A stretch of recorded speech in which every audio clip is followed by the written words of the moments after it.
I can't get up.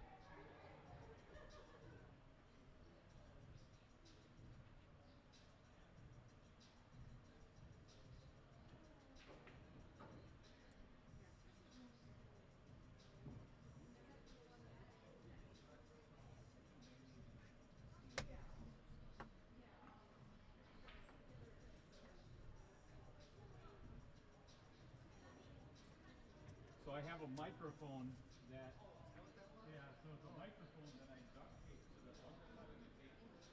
So what I'm doing is I'm testing out something new with another guy in Oregon. It's a long story, but we're trying to get into every single pool hall or bar that has 4 tables or more. It's like between $1,500 and $2,000 to do a laptop, a headset, a microphone, and all the equipment, all the cameras to do streaming at every single place with sound of, with the walls, the interaction around the table. So you're going to install this Correct, correct. So, because what I did last night is I had Trevor, I don't know if you watched, he did remote commentary from Madison. So he was at his house doing commentary on the stream here. No, it was late though, right? Yeah. So and there's no delay. It's in real time. I took PTO so I could be here tonight to watch the match. Yeah, Because good. usually I get up at 4 a.m. So I am taking PTO for that one. I'm sure he appreciates it. Well, let's hope so.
Well, it's that time again.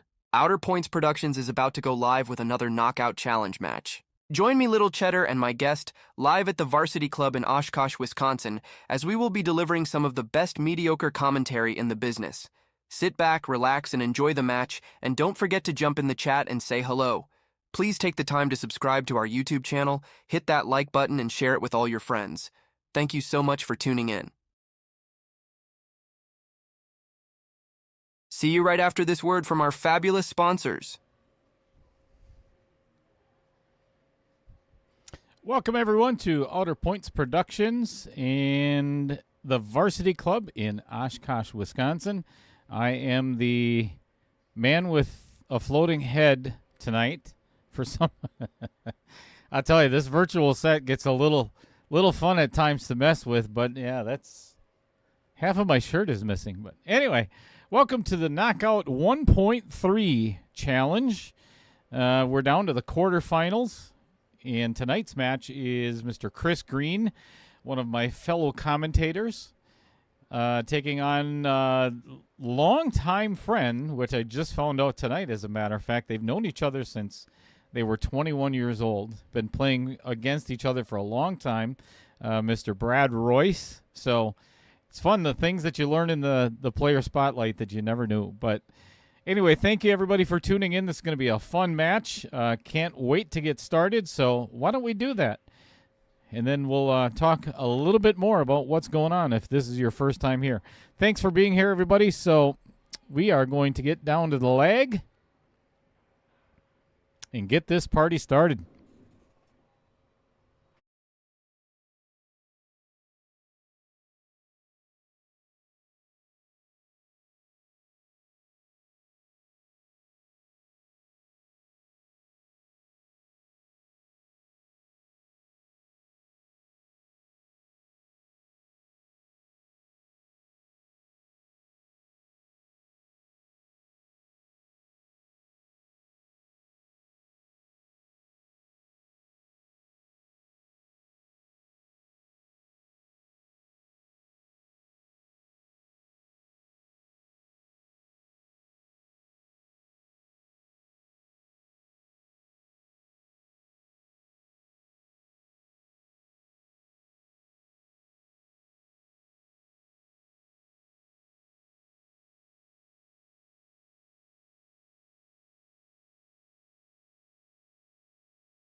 All righty.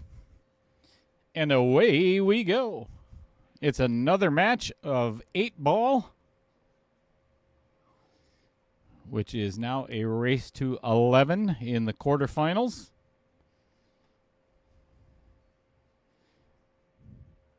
Which works out really good because then I don't have to change anything on the scoreboard. Well, other than I may have to change some Fargos, but we'll get to that.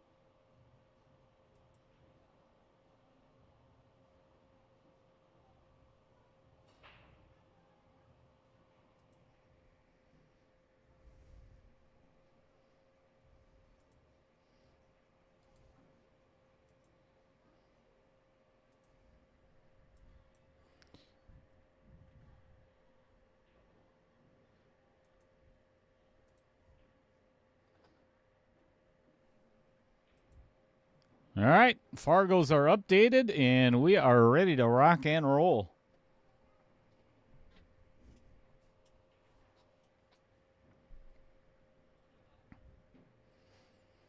First break is a dry break.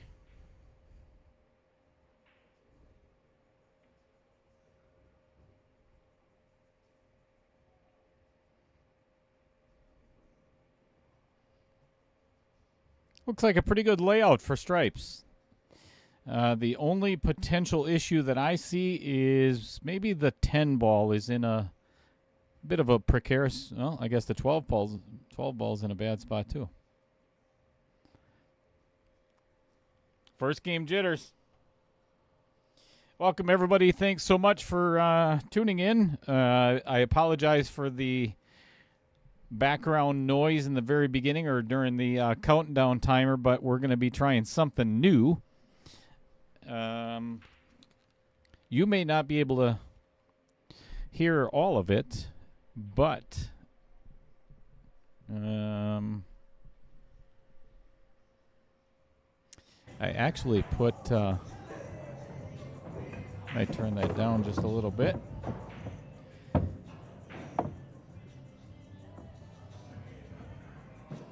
So I put one of my wireless mics duct taped underneath the table.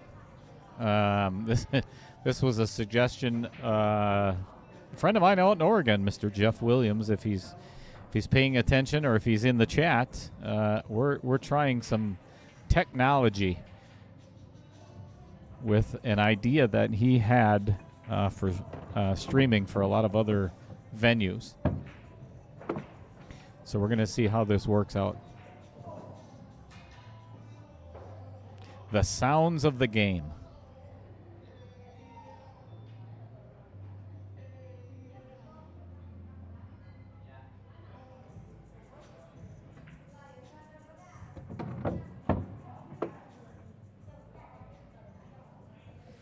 If somebody in the chat, just give me a thumbs up if you can hear that noise and if it's a little bit too loud.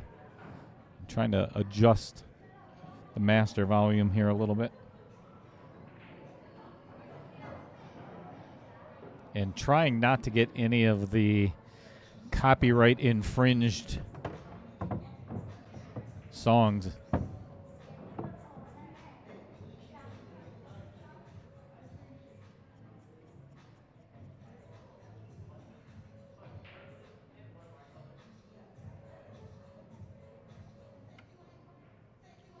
All right, so thank you very much, Fred Renner, of course, Mr. Salsa Man, Kyle Vertel tuning in from Wapaka, friend or plays down here all the time and knows Chris Green very well, so cheering Chris on. Of course, Heather Green is also cheering on Brad. I mean, Chris, just kidding. Roger Pregler. So Roger says he can hear the varsity background. Good. That's what we're going for.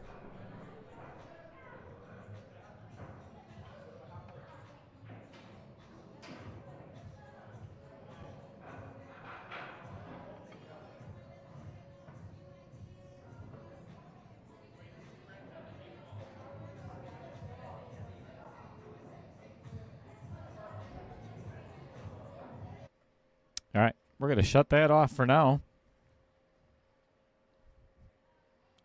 Just testing out a couple of things.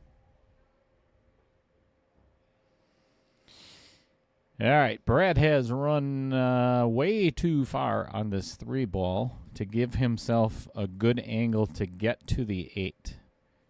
And there is no bank shot past the 8 or the 11. So I don't think he has much choice here.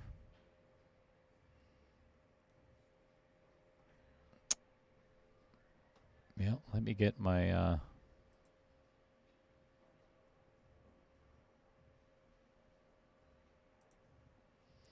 telestrator up and running real quick. See, the issue is he's probably, and this is really tough given the angle, But he's going to have to draw out of this and come down this way to get to here. There's no other pocket.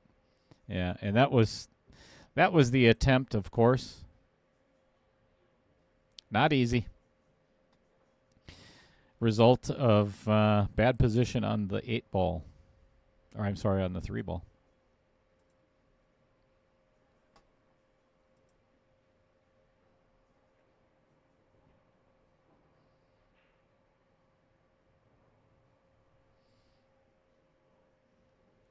John Williquette in the chat, and he's going to be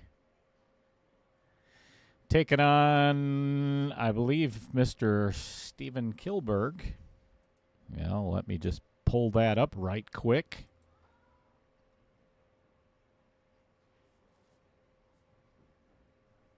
On the 12th, which is Wednesday at 6 o'clock. Yes, Stephen Kilberg and John Williquette, 6 o'clock. Right before that, at 4 o'clock, is going to be the last match of the quarterfinal round or semifinals of Stroke Zone as well. So we've got a dual stream Thursday.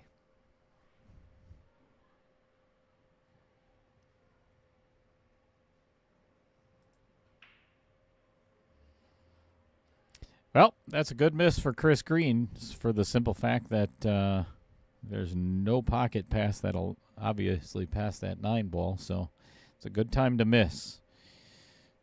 So Brad is either going to have to play this 3 ball off the 13 or off the 11 and try to make it down in that bottom left.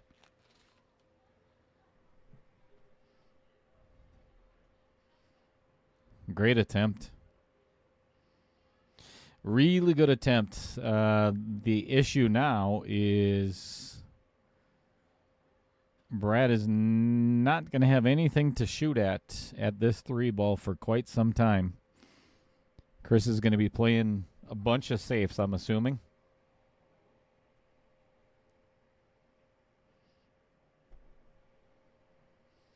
What's going on, Pete Bestia? Thank you for the like and the share.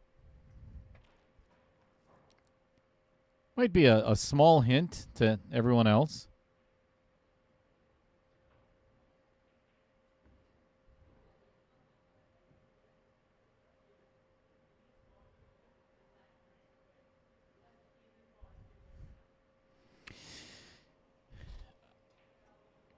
This is one of those situations where Chris needs to play safe now instead of later.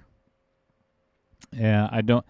If he can pocket, if the 11 goes past the 8, let's get in.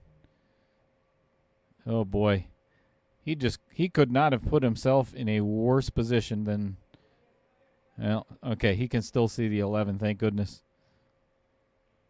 Yeah, see, I would not. He called it in the side. I would not even attempt that. I'd be playing safe all day.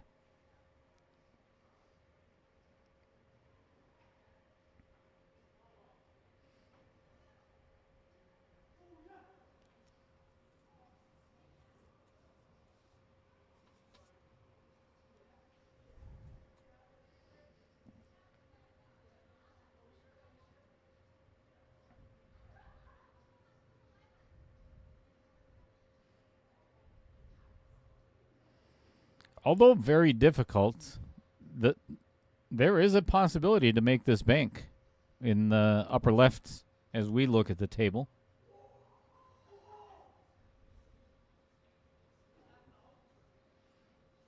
Might be tough to get the cue ball out of the way.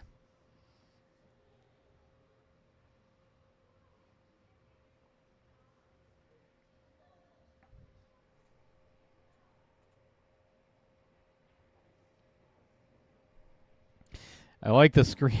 I like the screen name, Grilling with Kits and File. I like it.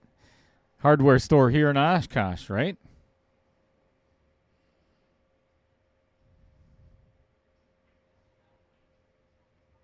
Yep, and that's why I was saying he really needed to play safe there instead of leaving Brad with an open shot, because those things can happen.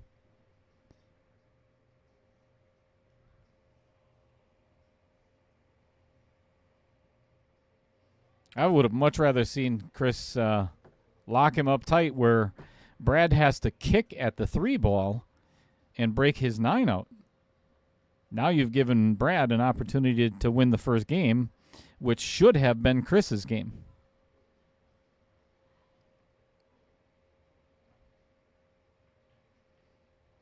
Ooh, boy. It's hit a little too thick. Still not an easy out, though, for Chris.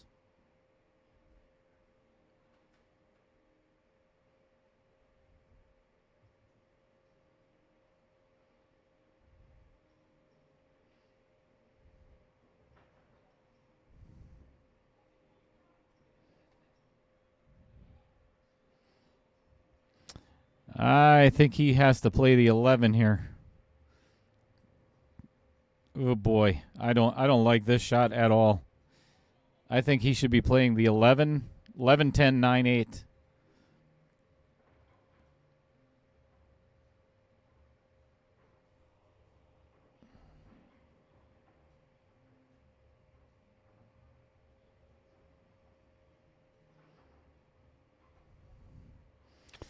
I don't think he even looked at that 11 ball.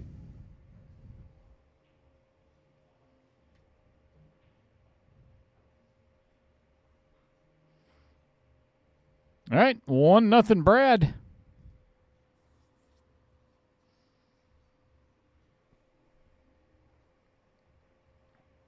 Kits and File location in Appleton. Fantastic. Thanks for joining us.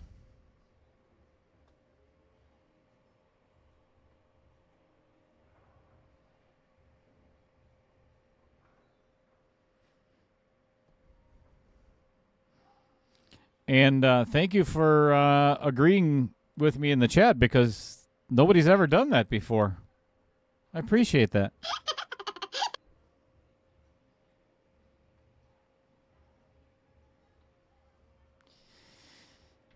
It may have been first game jitters. It may have been, nerves going on. Who knows? But I don't think Chris even looked at the 11, looked at any of other options.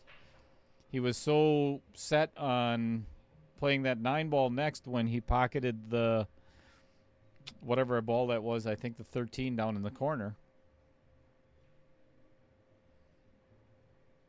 And came up way too steep. So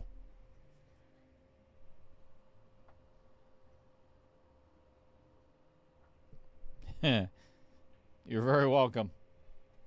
My pleasure.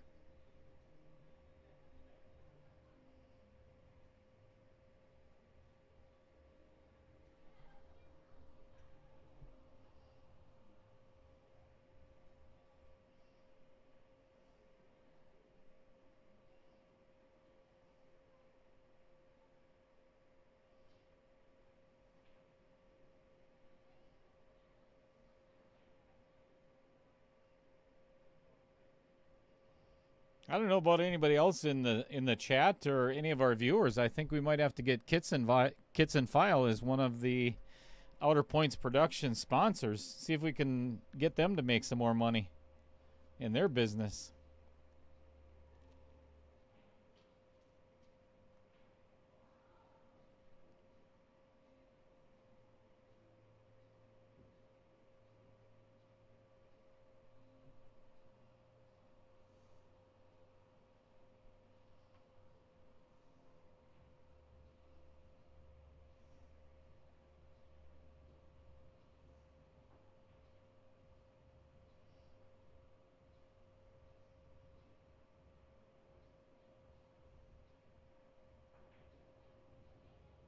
It's a good shot. Well done by Brad. Got the only trouble ball out of the way. I don't know, though, if he has.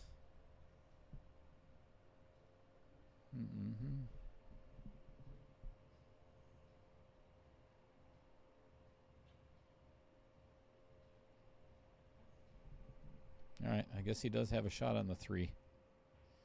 Couldn't tell. This is where, and it hasn't happened yet, and hopefully not. Not commentators curse or anything, but that not looking at the other possibilities with Chris in the last game, typically it costs you more than one game.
Well, right idea. Unfortunately, that 12 got right in the way of his 5 ball.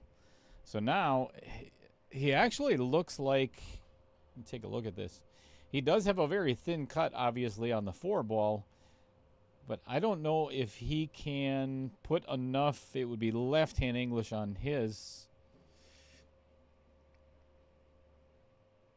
to break that out.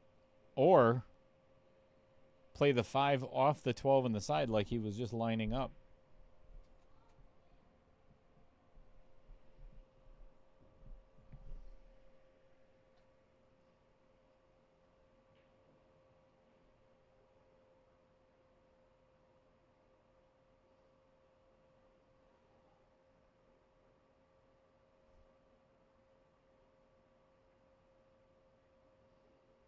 Yeah, and that was the trouble with that.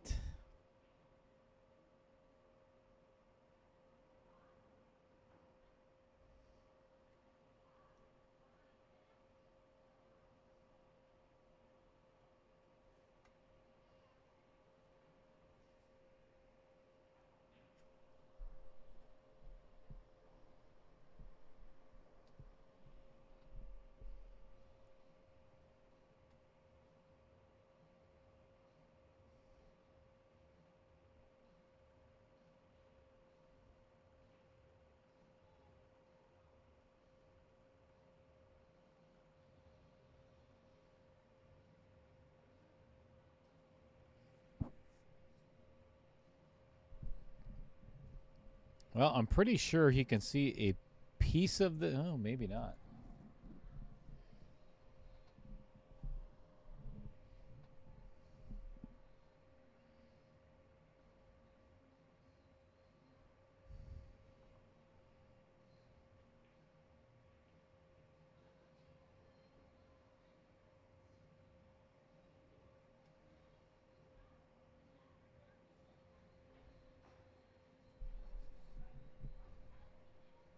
Yep, just enough to hit it.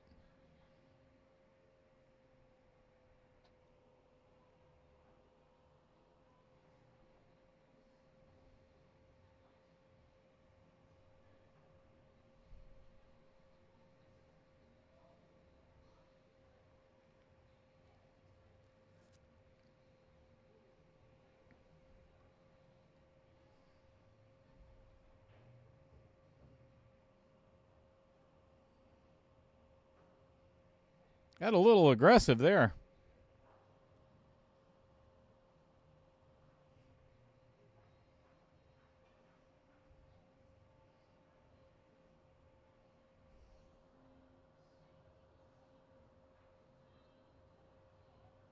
Little bump on the oh boy.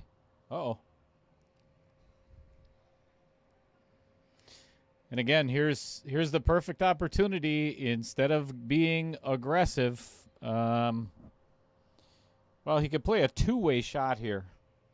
Play the 10 in the upper right, but make sure that that cue ball stays on the path directly behind the 8. That way, if you do end up missing it, good shot.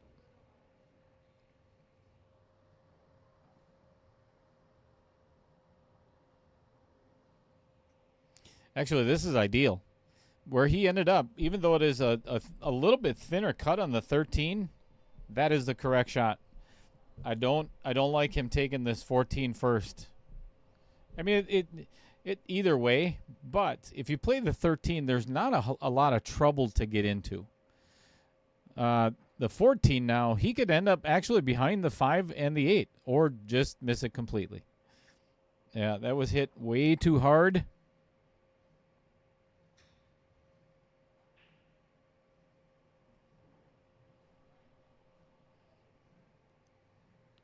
Yeah, Chris is hitting everything a little bit too firm at the moment.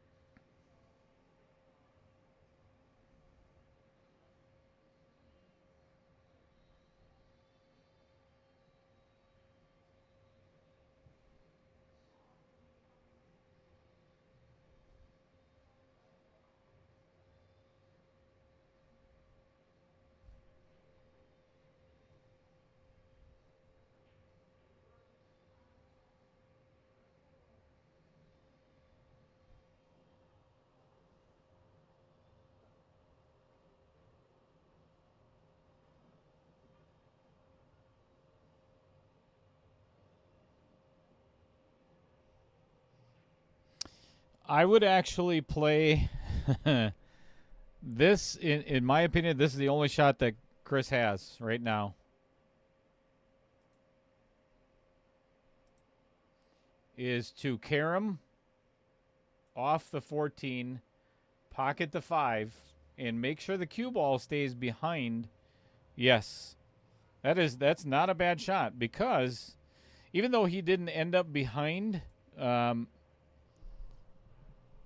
he did leave Brad with, oh boy, he actually might go, ooh, it does go past the 13.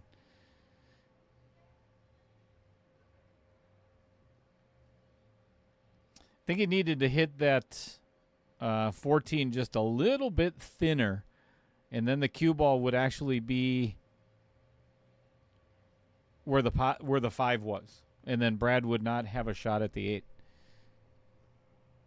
But this is a direct result of, the shot on whatever ball that was he missed in the pocket.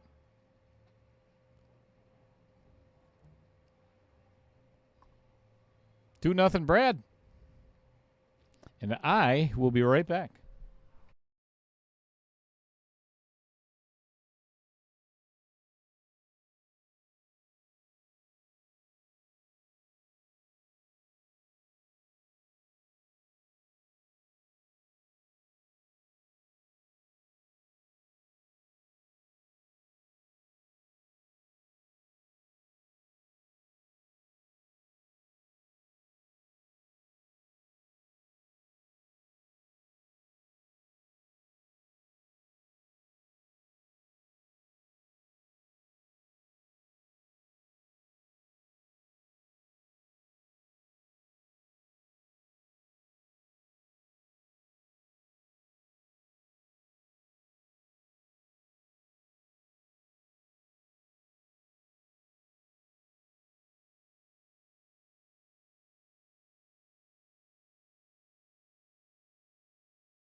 Alrighty. Back in the booth.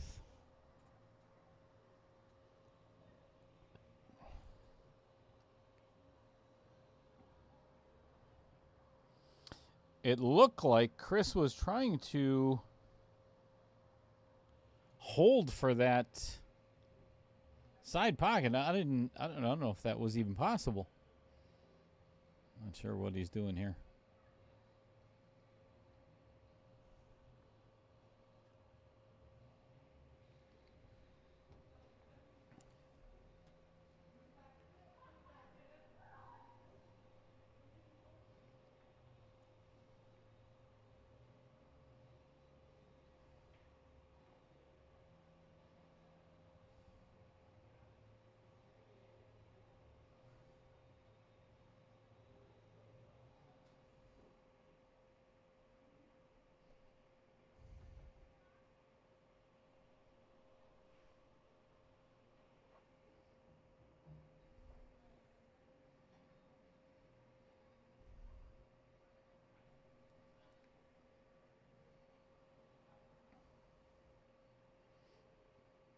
All right, read you loud and clear, Fred.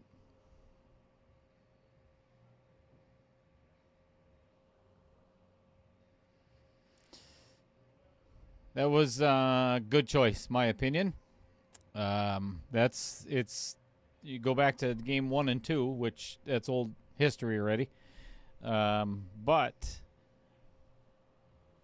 that's what Chris should have done earlier.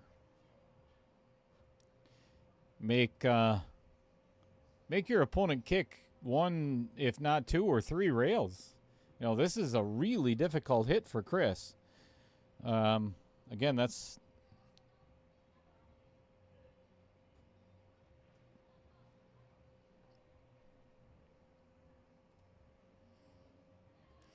Fred Renner. That is some awesome news. I'm glad to hear that.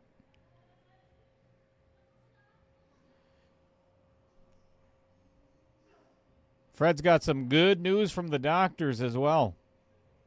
And I'm going to read a little bit of it. Wound on the bottom of his foot is the best it's looked since he's been going there. That's huge. Infection is kind of under control. Love it.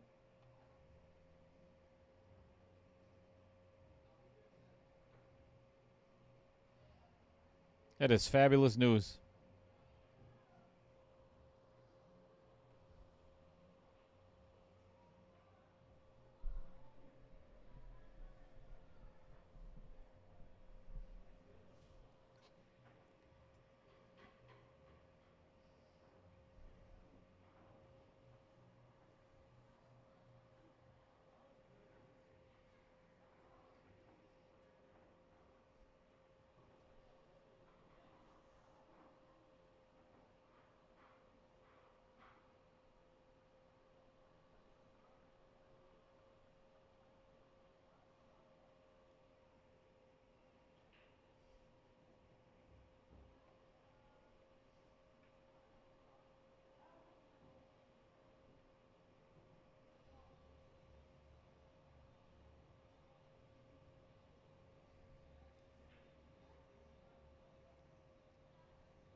Well, that is not what Brad Royce was looking for. I don't think, anyway.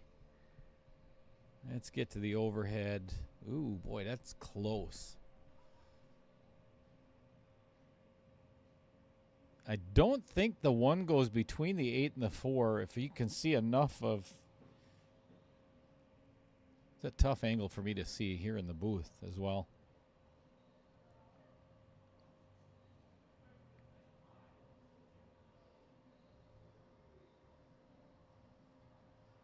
And this is going to come up well short.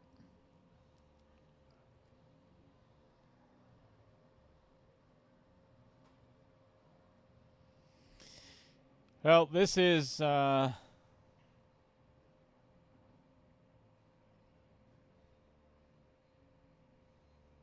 It's not really a must-have just yet. I think it's too soon for that in the match. But I think this would be a good confidence builder for Chris.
Well, I guess we're going to find out if that 1... Oh, maybe not. Never mind.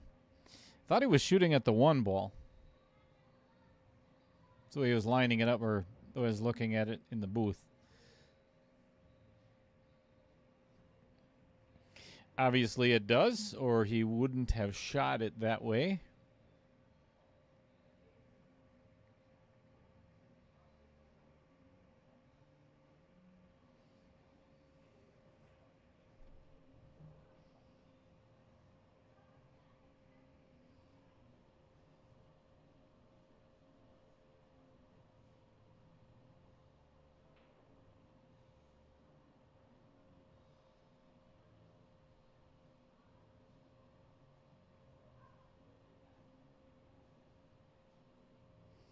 All right, for a 3-0 lead for Brad Royce.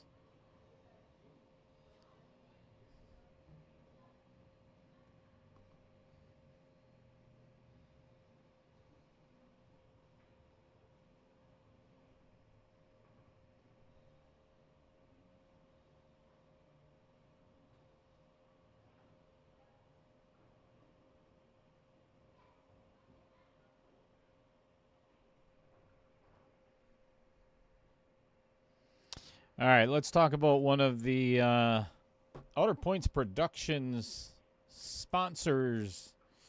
And the first one is going to be Mr. Dumper Dan himself. Can't beat the fleet. Where clean, modern, newer boats, an experienced professional crew, and a one-owner business makes all the difference. You'll enjoy fishing aboard any of their 6 tournament-winning, fully equipped, matching Baja Cruiser sport fishing boats. Troll on beautiful Lake Michigan for quality trout and salmon aboard Sheboygan, Wisconsin's all-time largest charter fishing fleet. Give him a call and book your charter now if you want to get in for this year. It's only a month or 2 away before the salmon start heading out into the lake, into the salmon grounds, as Dan calls it.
Chris has got to regain some kind of focus here. He's not staying down on his shots, and just a lack of concentration, and again hitting it just way too hard.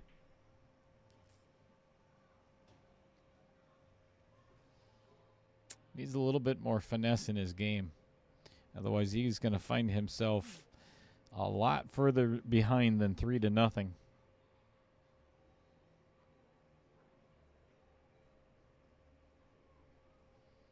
It's hard to do. You know, there's, as everybody well knows, there's a lot of money on the line tonight. Both players are guaranteed $575 at minimum.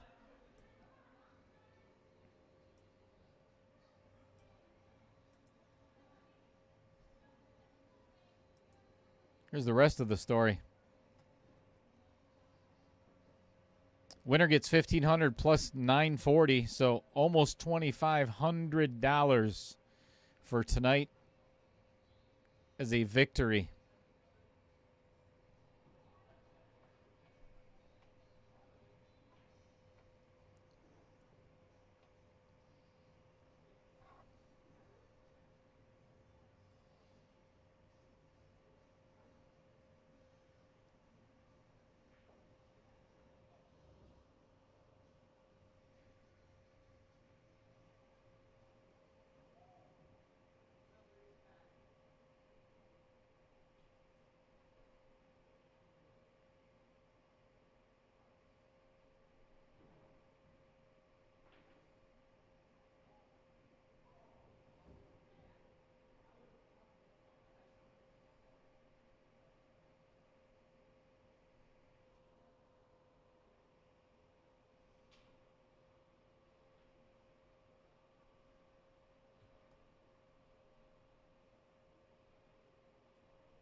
Well,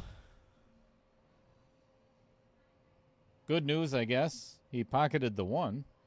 Bad news is he pocketed the one, because now he's got no ball to break up the disaster that just became the 8-9.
What's going on, Trevor Simpson?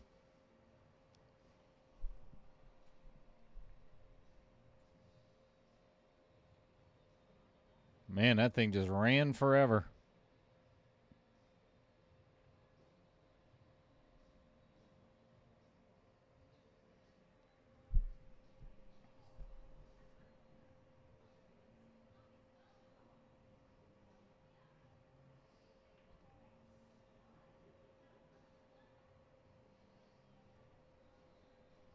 Let me guess, Trevor Simpson, are you working on your new ride that you were telling me about yesterday?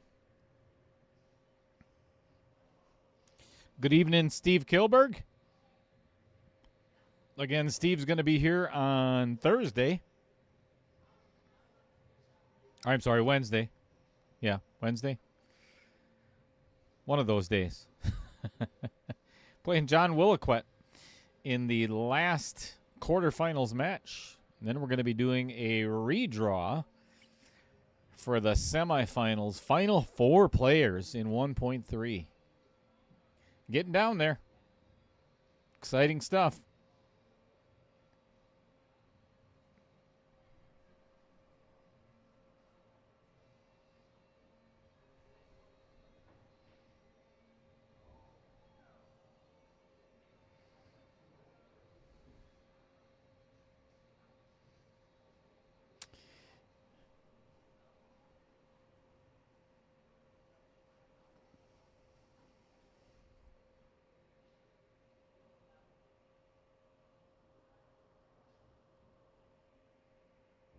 This is no good. This is the reason why I probably would have taken, and yes, it is a gamble, because if you don't get out, then you're leaving Chris with the opportunity to get out. But by having the wrong angle on this 9 ball now, and I understand what he was trying to do was leave the 9 there for the break on the 14. But, oh, that's very fortunate. That is a very fortunate roll there at the end. I don't know if that was intentional or not, but either way, I would have shot the 9 first. Brock broke out the 14.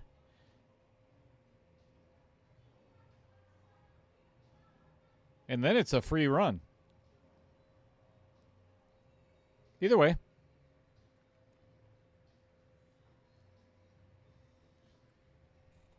But he's kind of let Chris back into the game where he pretty much had control.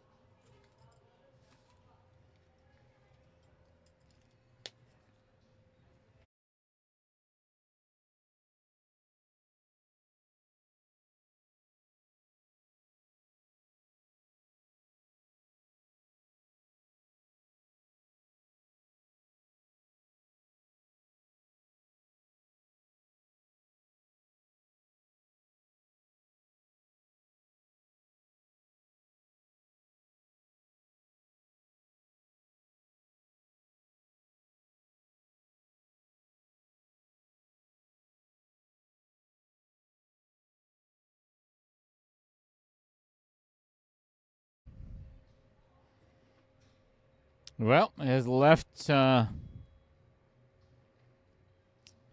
with a pretty easy shot on the 12 ball.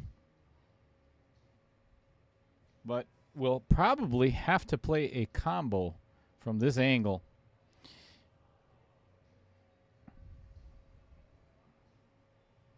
Jason Harlan, what's going on? Last night's winner over Derek Delancey. I believe final score was 11-4.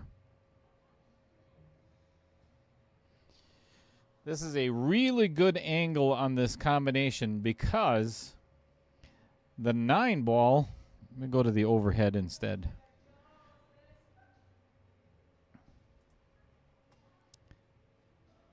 The 9 ball is probably going to end up here or somewhere around there, and the cue over here.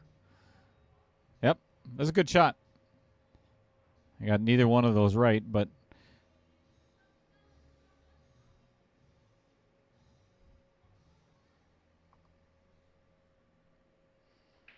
he didn't leave himself in a bad position.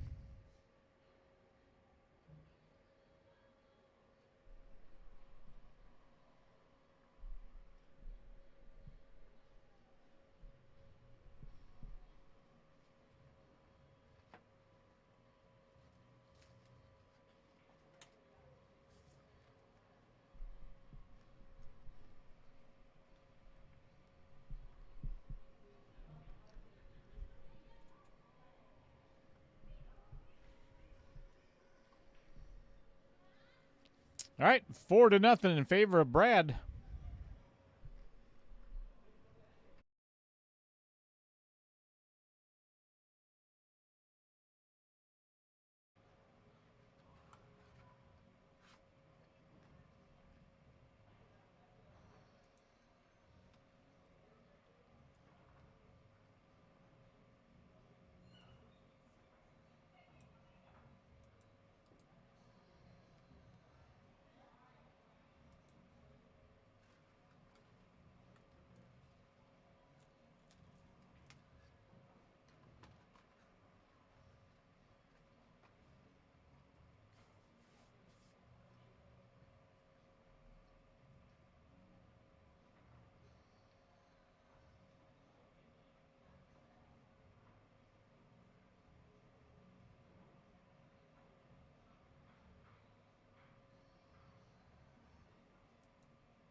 Brad electing to take solids. He's going to have to find a way to get on that 4 ball. And I believe there is... Oop, might have put himself in a bad spot already. If there's a window between... Yeah, he can get down on the short side of that 4 and play it up in the upper right. Got to get there first, though. I'm not sure he even has an open shot here. I don't think he can see the 7 ball.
Well, this is an opportunity that Chris has to take advantage of.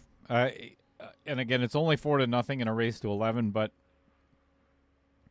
if Chris is going to build any kind of confidence at all, it's going to have to be now.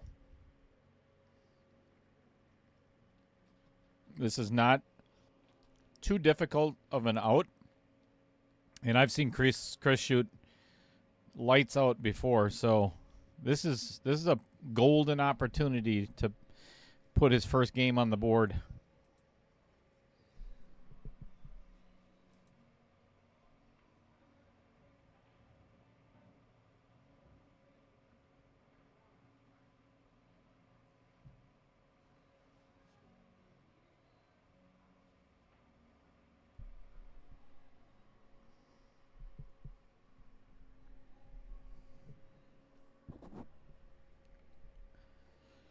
Well, praise God in heaven above, everybody. Jeff Hefter is here. My day,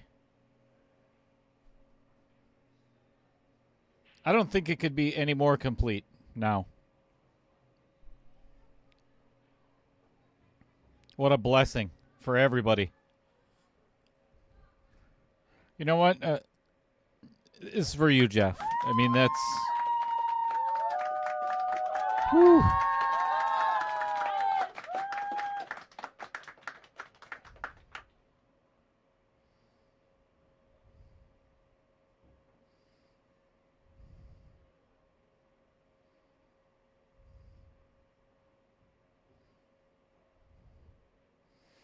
Well, I don't know if he was trying to hold for that, because that would have been almost next to impossible to hold for that good of an angle.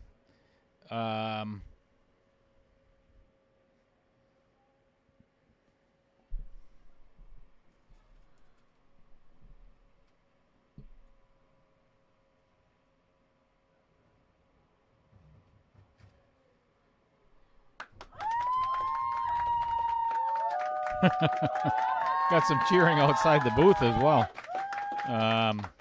That was a heck of a shot. That was a heck of a shot. And talk about pressure, because that would have been probably 5-0 had he missed that 8-ball.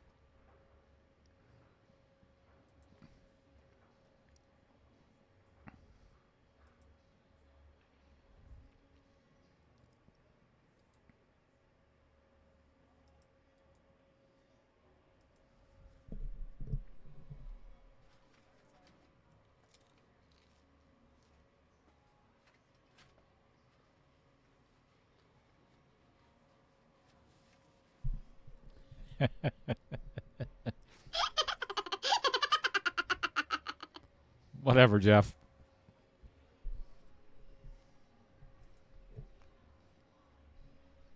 Well, I guess we won't be doing a John Co Express sponsor spotlight like tonight.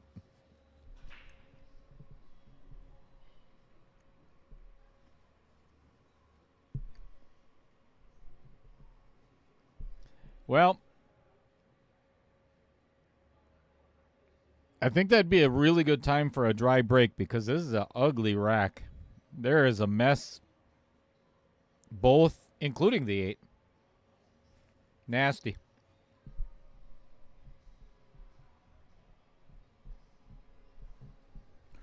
Good evening, Craig Bear.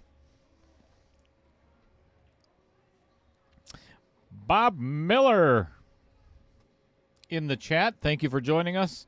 Is that the Bob Miller from Conscious Carnivore in Madison, Wisconsin on University Avenue? The good meat health expert? Is that the Bob Miller? Give me a thumbs up if it is. And then we'll do the Conscious Carnivore sponsor spotlight next.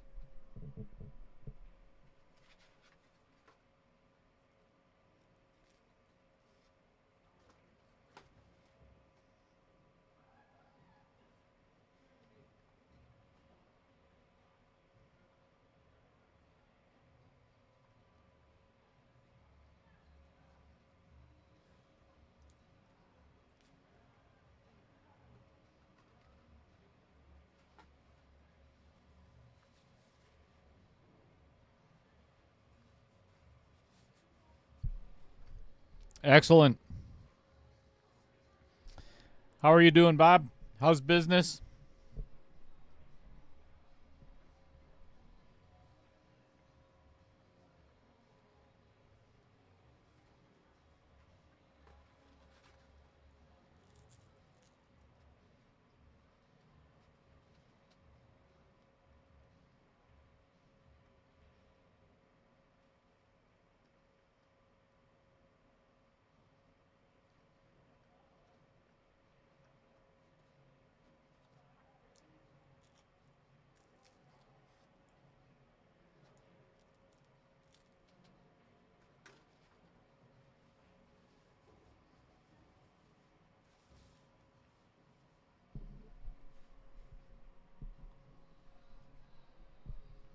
Good shot on the 2 ball.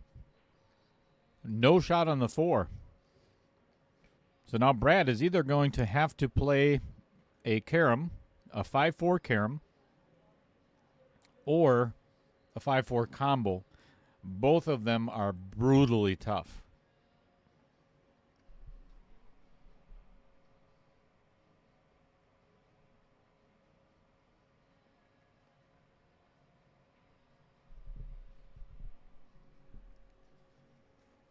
Good to hear, Bob.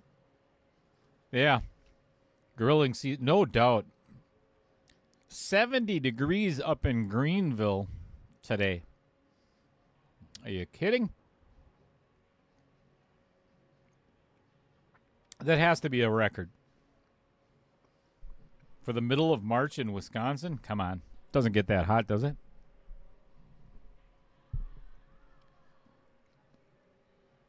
Glad you're doing well, Bob.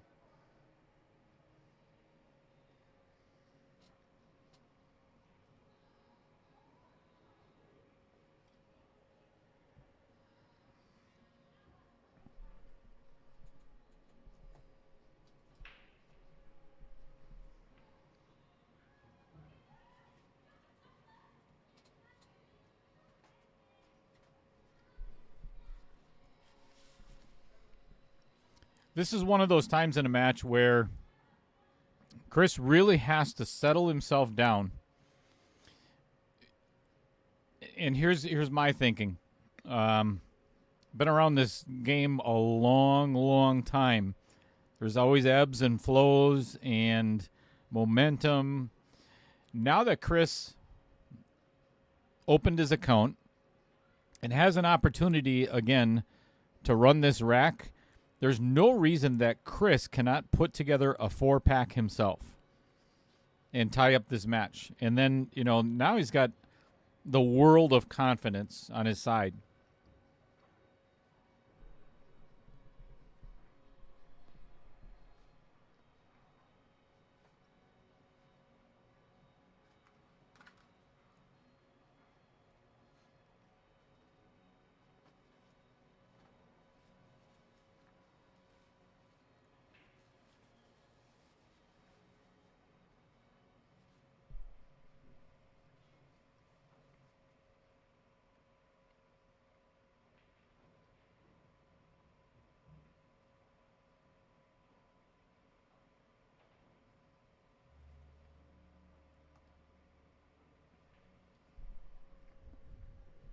I think he's already working himself into, unless he can make this 12 by the 4. If he can see enough of that, then that is definitely the right shot.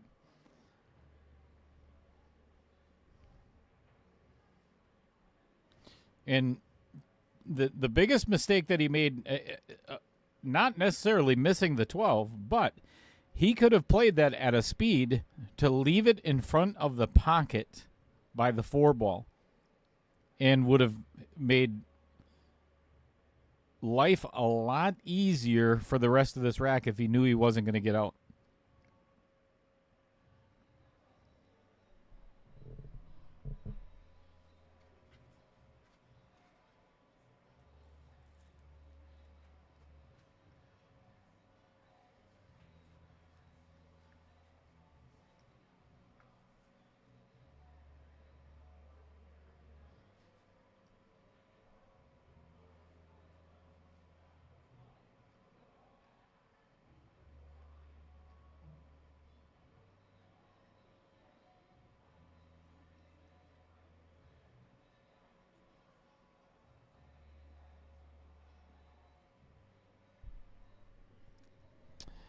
what Brad has going for him right now is that little rub on the 5. We'll have to wait and see what kind of how he plays it, but that little rub on the 5 may have put him in a really good position to, because obviously the 8 does not go past the 10 in that pocket there. So he may have gotten enough of an angle where he can carry him off that 5 in the side, break the 8 out, and still have a shot on the 4 ball. Got to hit it very thin. Let's see if he can do that. Nope. Never mind.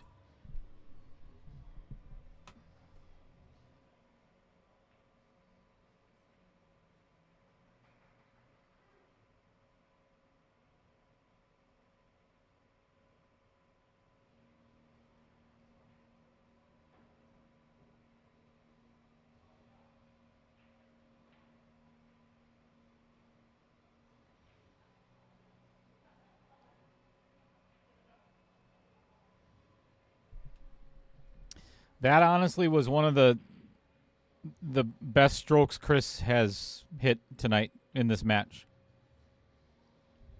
And I like that he's taking this 10 now instead of waiting, or instead of playing the 12 first. Oh boy. Let the cue ball a little loose there, but he's all right. So now this is huge because what he can do is, I'm pretty sure it's just a stop shot on the 12, a stop shot on the 9. Oh boy. I don't like this at all. He's got a bad angle on the 12. If he was going to play that, he needed to come out to get that 12 on the side.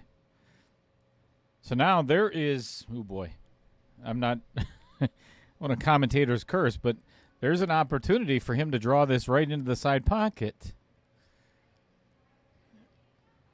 All right, held it enough. Good shot. Really good.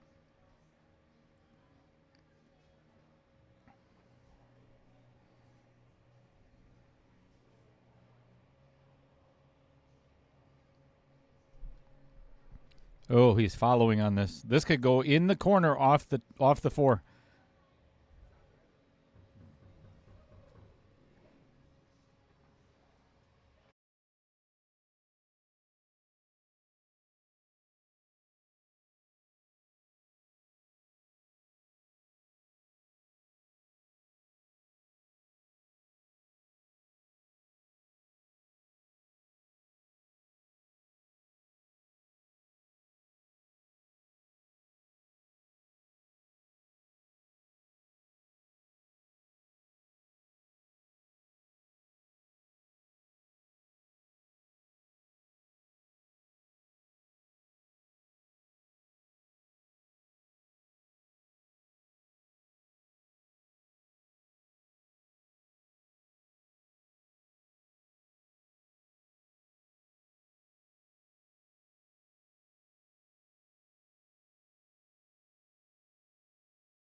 All right, back in the booth.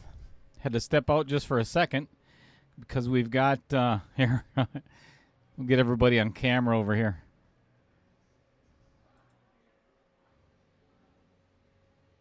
Oh, sure. Now that they walked away, never mind. I'll wait.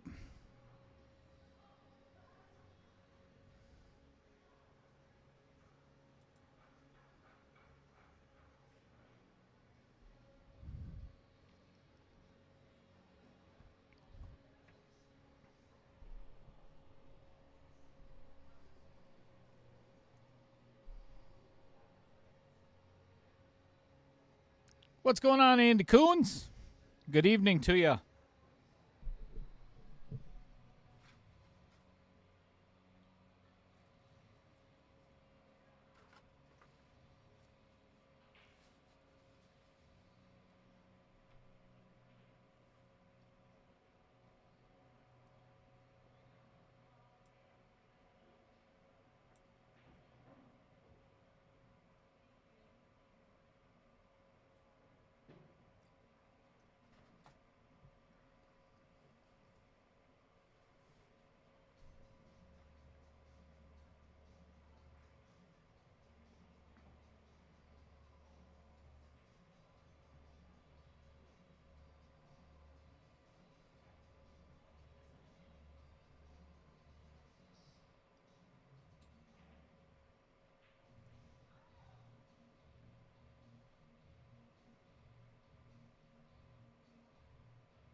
Andy Coons cheering on Chris as well.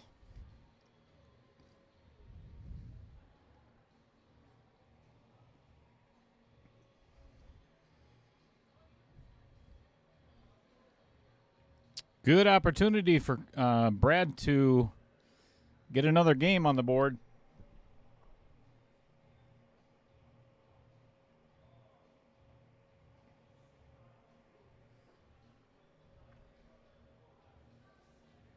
Good shot.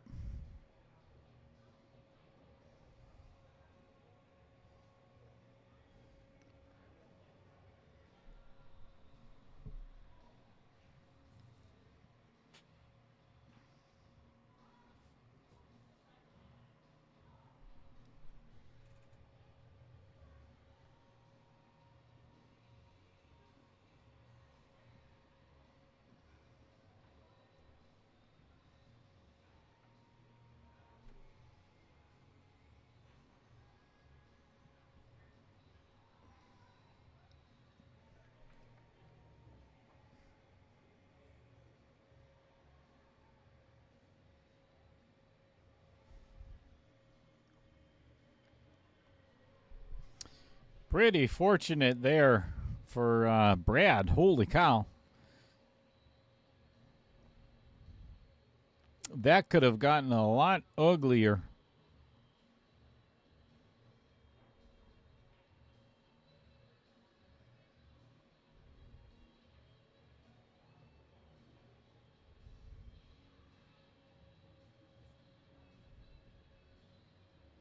Oh, my goodness.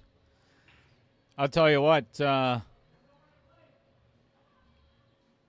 Chris Green is very fortunate to be at the table right now.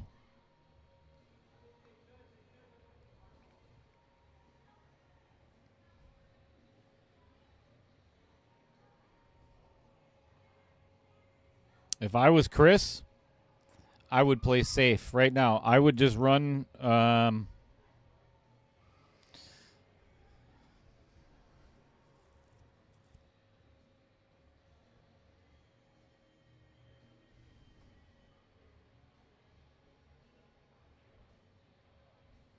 Man, I would get that 7 out of there.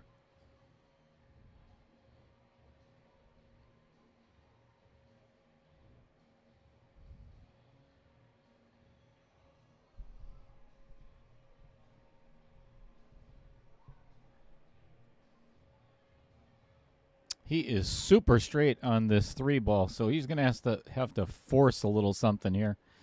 And that always brings ugly possibilities in.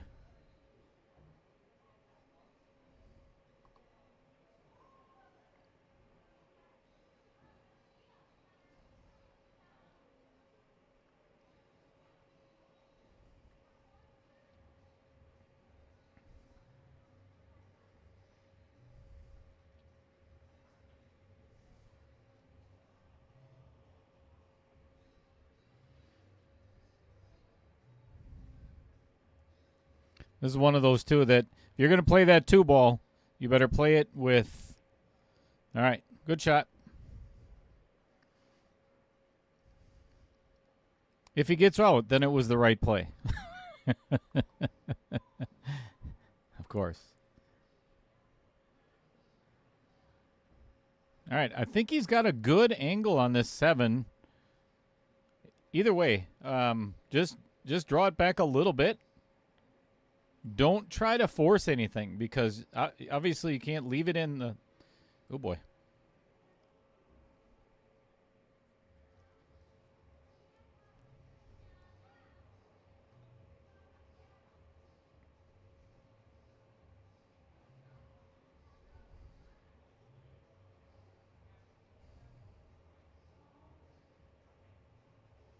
Good shot. Good shot. This is a huge, huge 8 ball.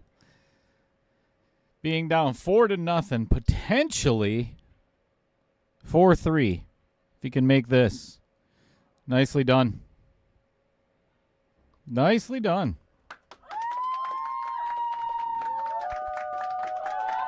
All right. players have actually requested a break. So we are going to do the first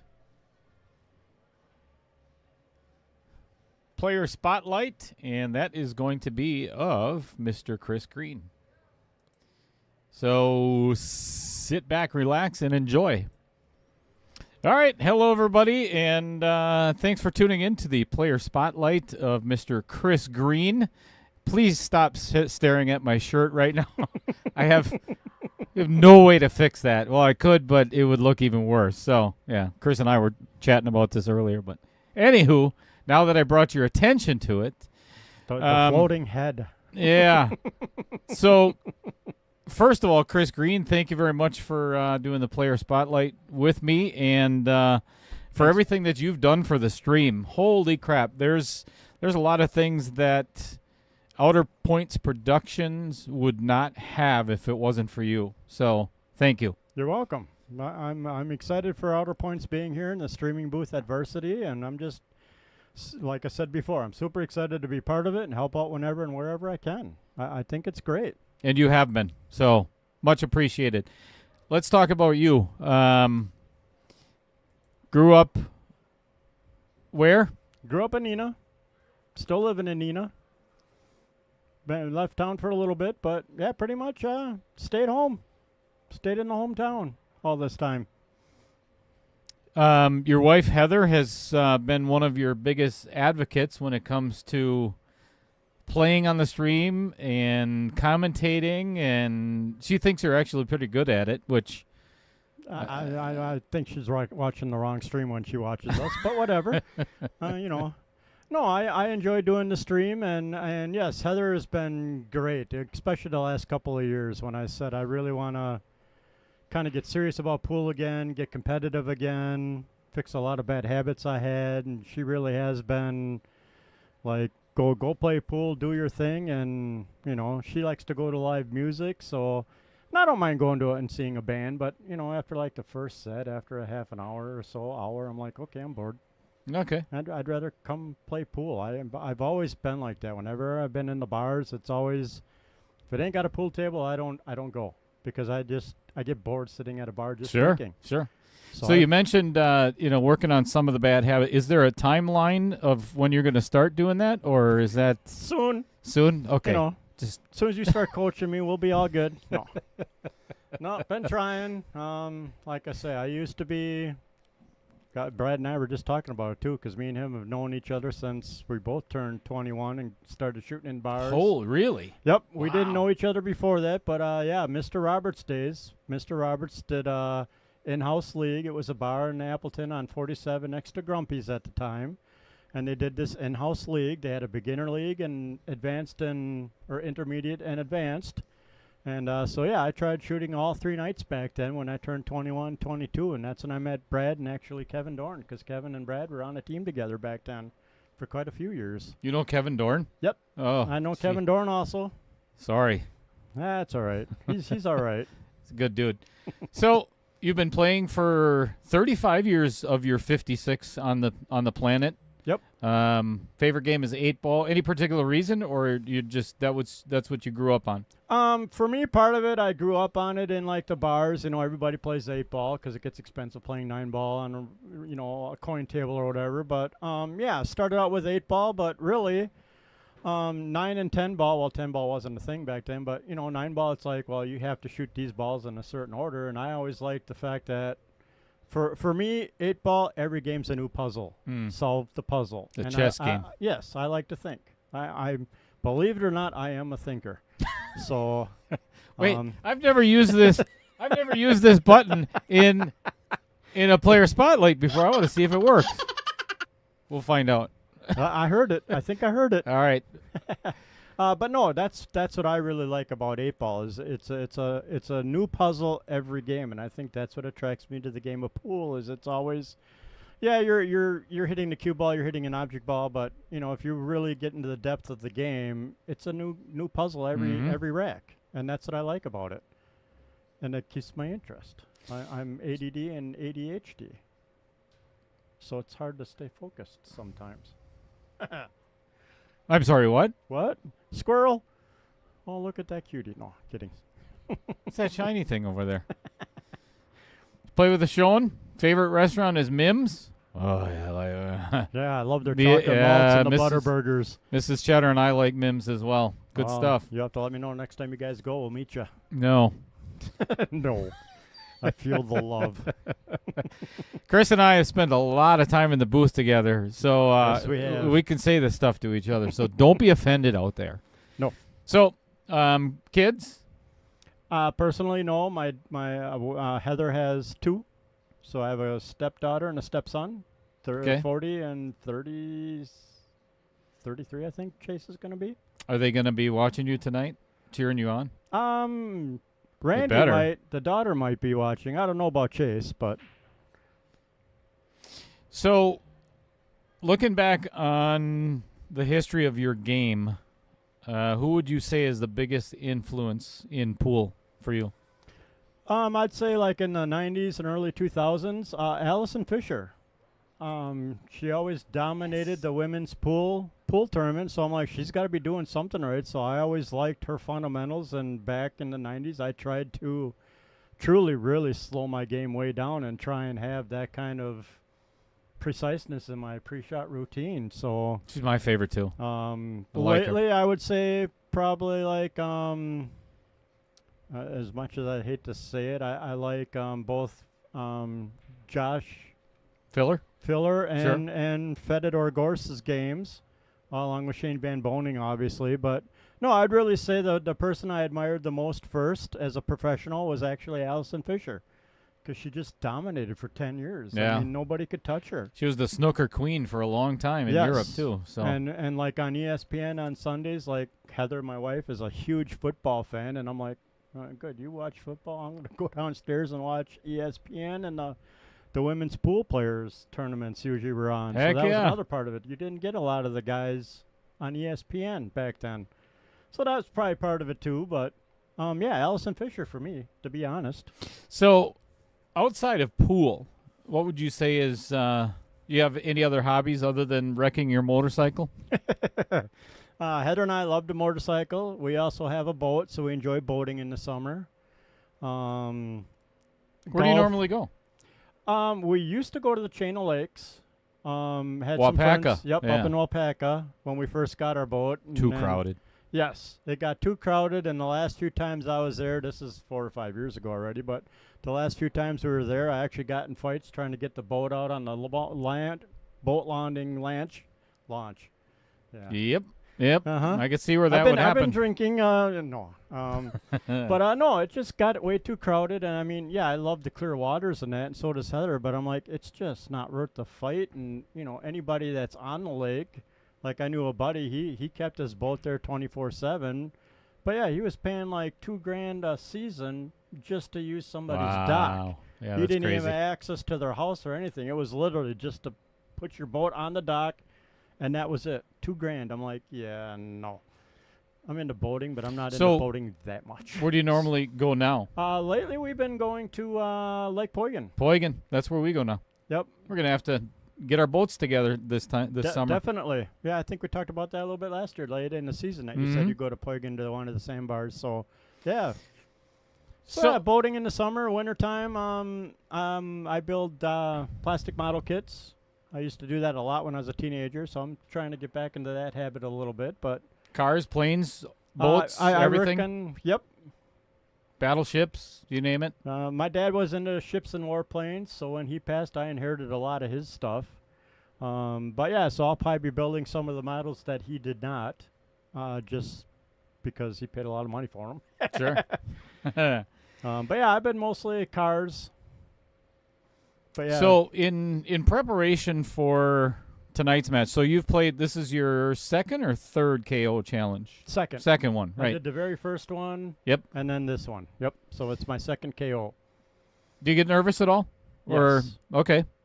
Is Very there anything nervous. that you do in particular that you bring yourself to a level of nervousness where you can compete, or is it a big challenge for you to do that?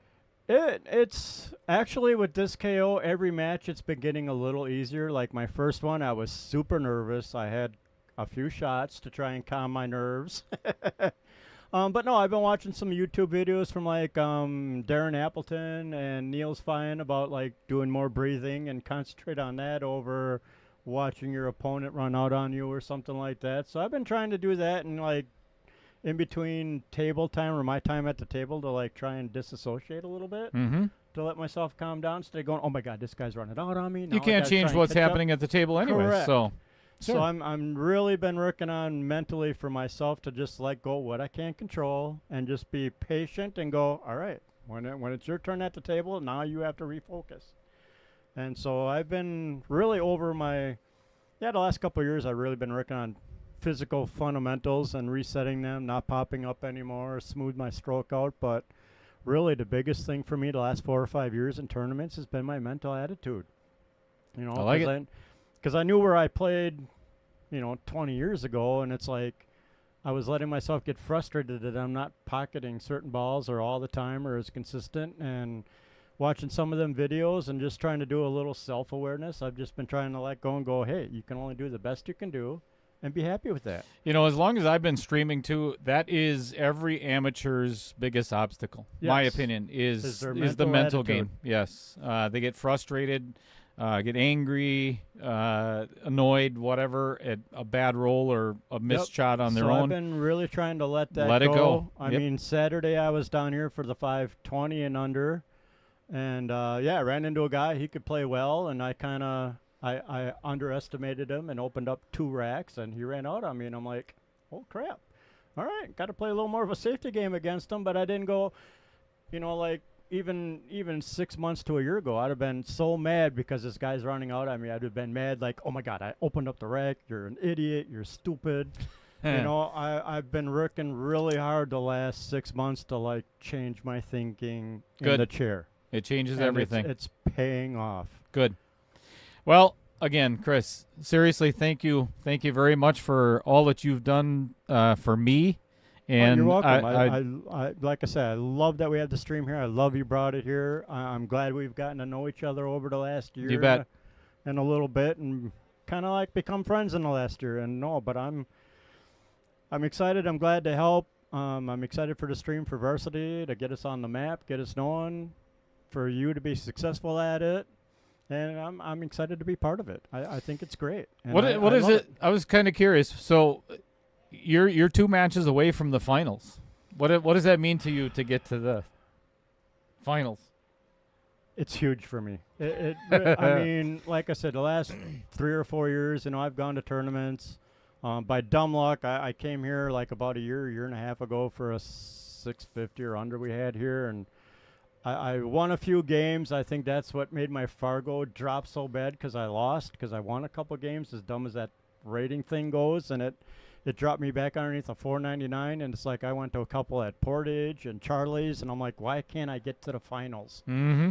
And it's like I realized a lot of it was my mental thinking at the chair. So being this far into the money is huge for me because it's like as dumb as it sounds over the last 20 years, I'm figuring it out again how to be calm in the chair. Yeah, as dumb as that sounds. Doesn't sound dumb at all. So all been there. That's a huge, more than shooting straight or whatever. My mental attitude at the chair is the hugest thing in this KO for me. Yeah. That I'm Your super proud Your of. wife just said we're done. So apparently we have to listen to her for some reason. No, we don't. All right. Well, I wish you the best of luck in tonight's match. Thank you. And maybe we'll see you in the finals. Hopefully. That's my plan. All right. Take it all, baby. Thanks, Chris. Thank you. All right. Welcome back, everybody. That was the player spotlight of Chris Green. Hope you enjoyed it.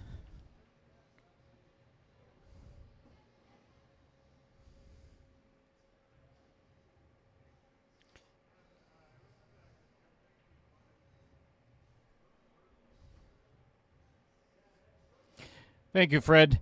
Yeah, and I know I've said it before.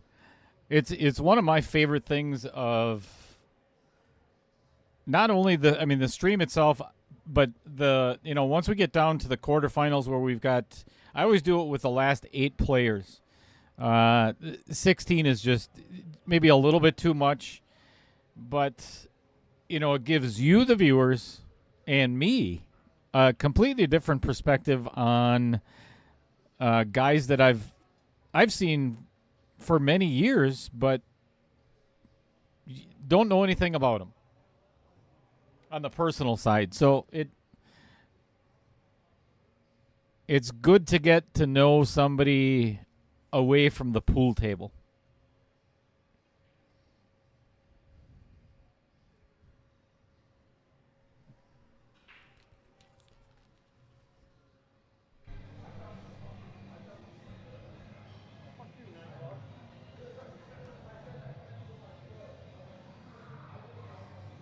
All right, for our viewers too, just so you're aware, there might be a little bit of background noise. I'm going to try to keep it from blowing your eardrums out or blowing up your TV speakers. But we're trying trying the microphone that's attached to the underside of the table. A little bit more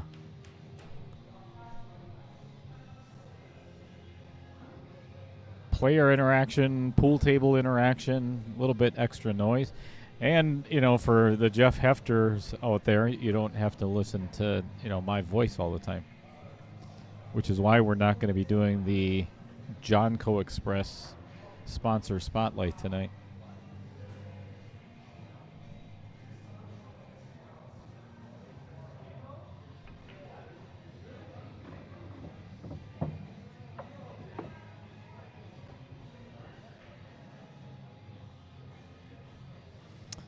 Kind of right in the middle of where Brad wanted to be, I think. He could still make the 11. Should not be an issue. And there's another commentator's curse.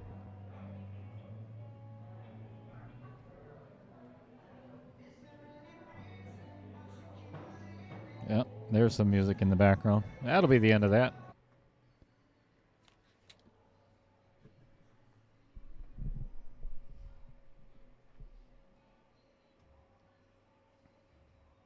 Tippy the Cup, thanks for tuning in.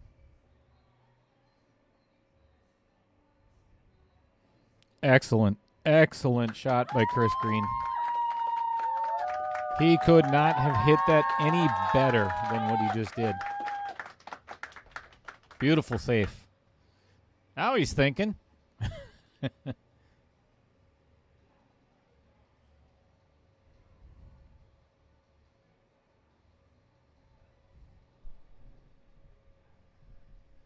Good hit. But accomplished exactly what Chris was looking to do.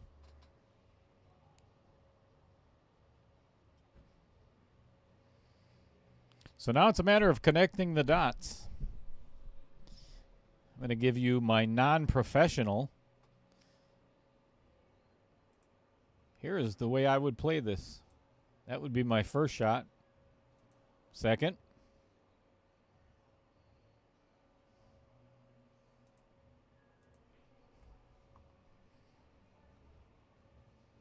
See if he concurs. Well, now he can actually, because he ended up where he did, which is really good shape, now he can change that pattern completely. So now he can play the 3. Ooh, boy. Overhit that.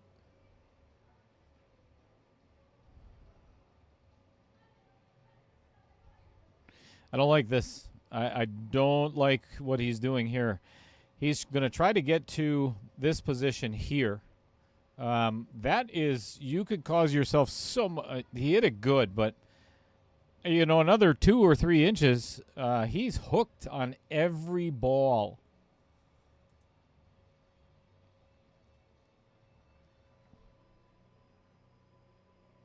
That was dangerous. Good shot, though. You don't want to play with fire in this game.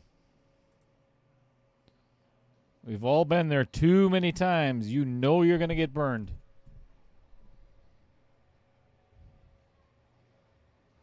Excellent.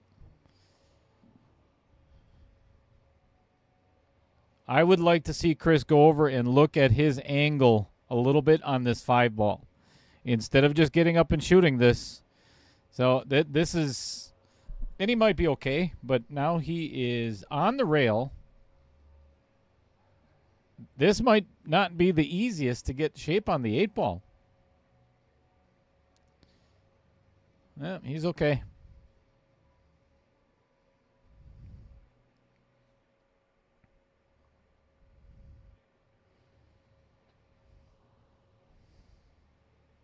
Pretty steep angle.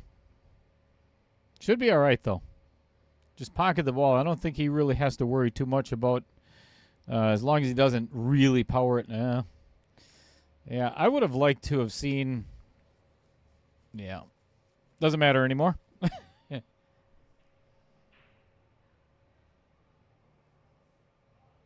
Tip of the cup was grilled. Man, there's a lot of people out grilling tonight.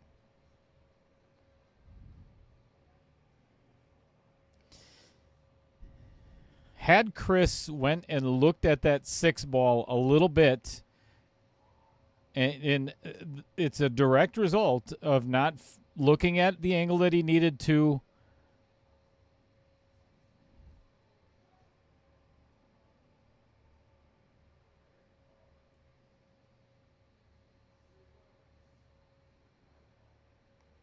Because leaving himself on the rail on that 5 ball is the reason he may lose this game.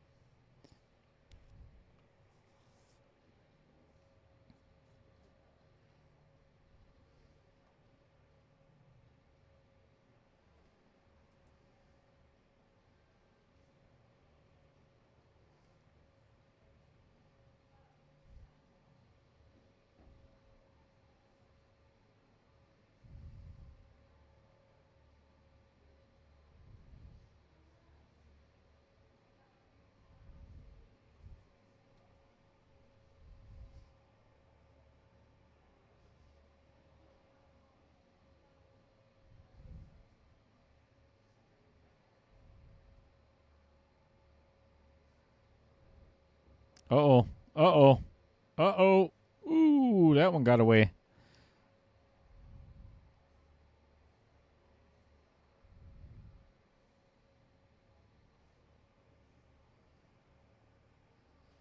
Tippy, what'd you make on the grill today? And when is it going to get here? Man, I'll tell you, if he's trying to cut this into the side, holy cow. That is a super, super thin cut. And he may not have another choice, but yeah, I don't know. There's really nowhere to play safe either. Jeez. You might make the 8. Oh, that's ball in hand for Chris Green.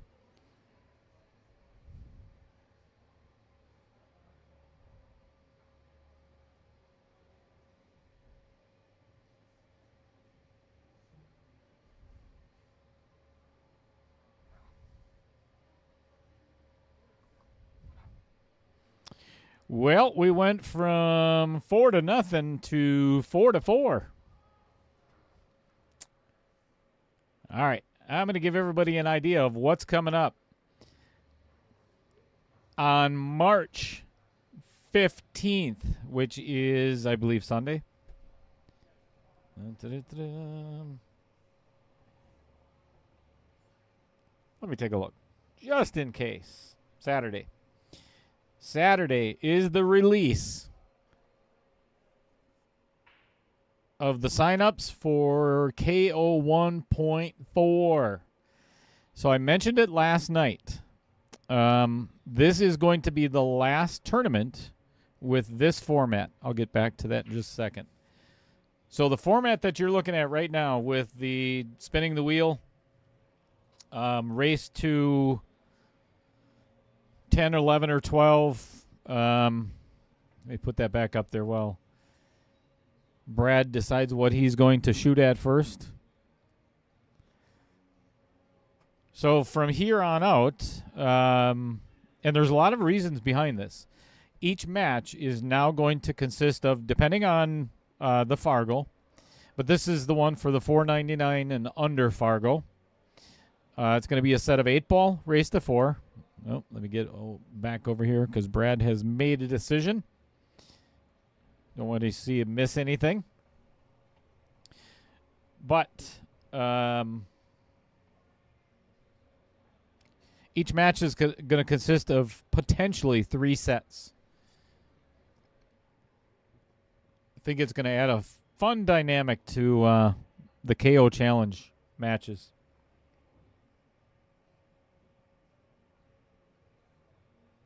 Oh, gotcha. Tippy the cup. All right, makes sense.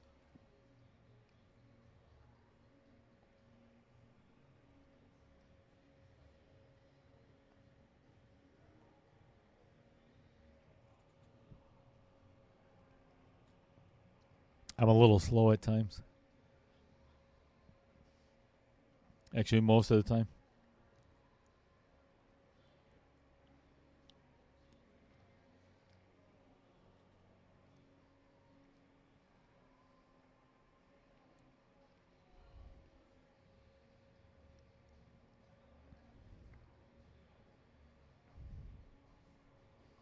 All right, I believe that 14 slides past the 5, 15, 7 down into the corner. So now it's a matter of Brad getting on that 15 ball. Or I'm sorry, developing the 15 ball. And that is not going to do it. He is completely hooked. Tight on the 5 ball, I believe. Yep.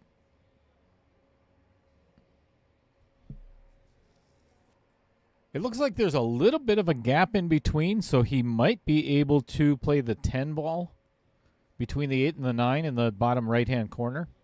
We'll find out shortly. What's going on, Chip Olson?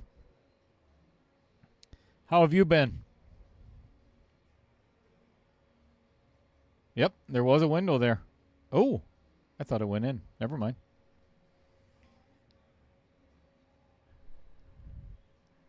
So this is where you have to check your ego as a pool player.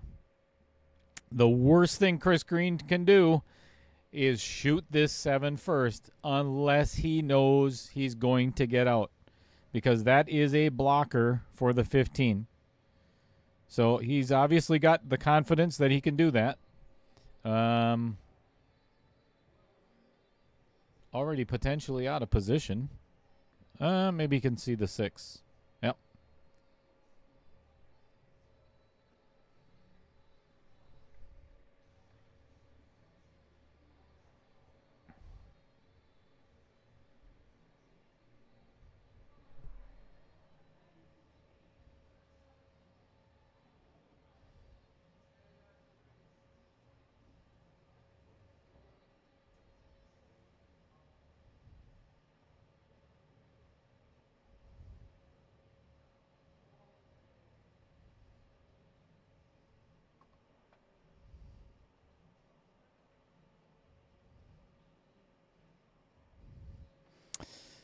That is a direct result of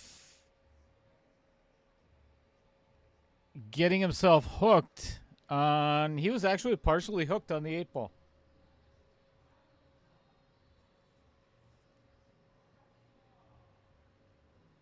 Got himself out of position, and that's why I would have much rather seen him leave the 5 or the 7 there a little longer, because here we are. Just like I said, now if he knew that he was going to get out, obviously it doesn't matter. But now he didn't get out, obviously. Well,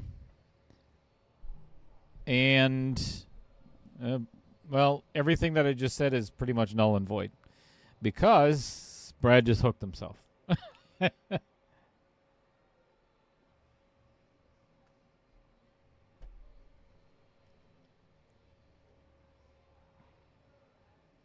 Good to hear, Chip. Thanks for tuning in.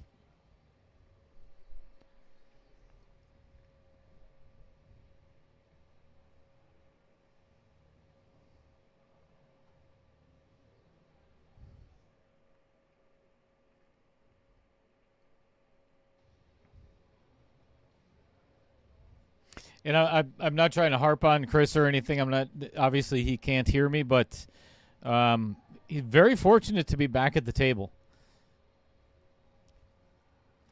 Had Brad not hooked himself on the one ball, Chris would have potentially been down a game.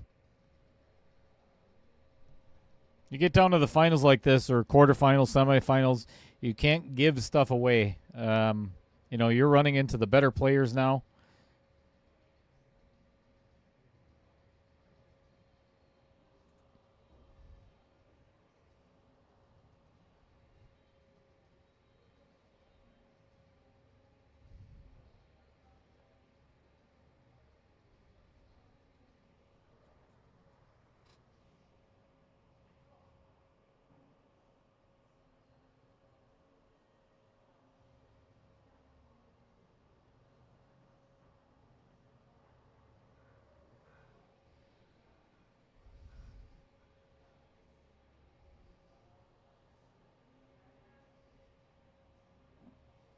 Going for a safe, and that is not it.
Yeah, and this is again a direct result of a little bit of carelessness.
Craig, what's your current Fargo right now?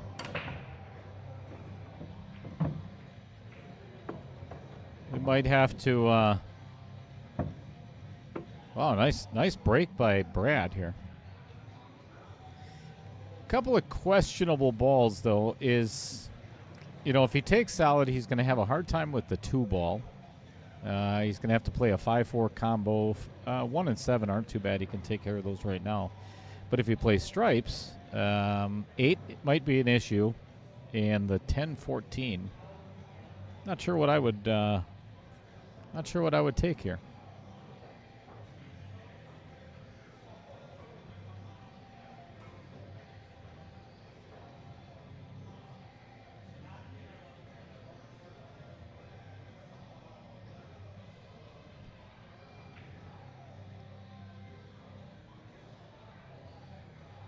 I'm going to go to our viewers, if you could.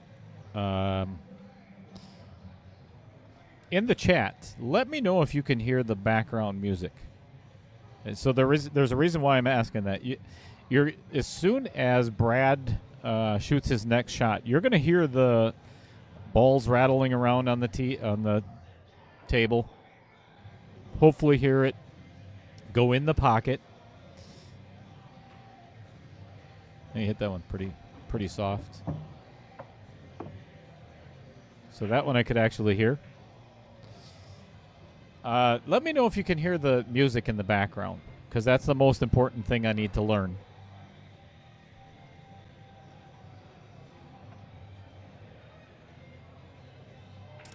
Craig, yeah, I don't think we can get you exempt from a 522 down to a 499. I think I would develop a pretty bad reputation. All right, here comes the combo.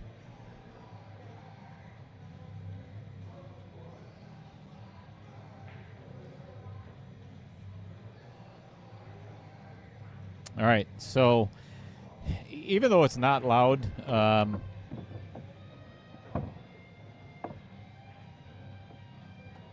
YouTube has really good ears, and their AI, or their big brother, if you will, the one that's always listening, can detect music pretty good. Everybody says they can hear it, but not very loud. Okay, awesome. Good to hear. I'm going to mute it. It's gone. All right, this is so far a really good rack by Brad Royce. And this is kind of what I was talking about before, is when you get into this, we're down to the final 8, actually final 6 right now. You can't just give games away, because it may end up costing you 1 or 2 or 3 more. And if Brad can get these 2 balls, that mistake by Chris is going to do exactly that.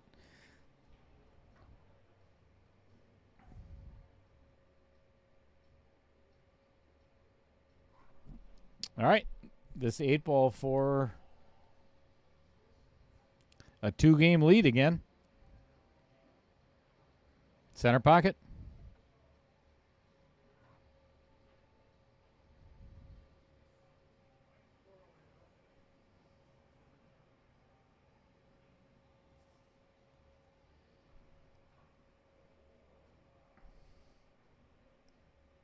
Thanks for the feedback, everybody.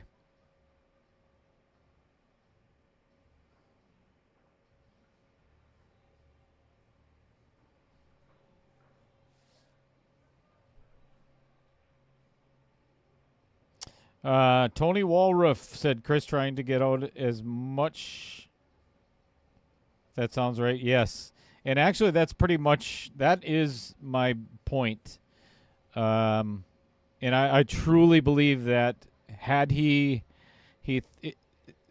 it comes to the game of 8-ball, or actually any game, you have to play to your ability. You got to keep your ego in check. We've all ran tables before. We've all had, but again, if you know you're not going to get out, or you don't think for sure that you can get out, and you're faced with a difficult shot or a safety, take the safety. Because, and again, I'm not going to keep harping on this, but I really believe that Chris, there's 3 different spots in this match so far where he should have played safe instead of going for the shot.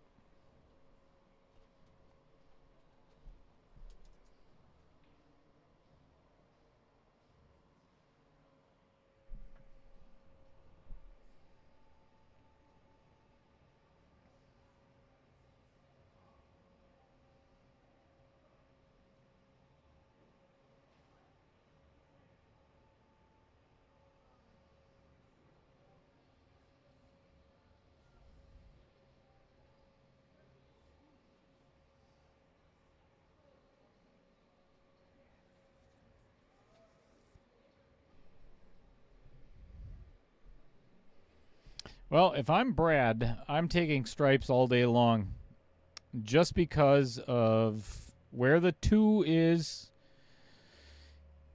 I think the stripes are a little bit more accessible.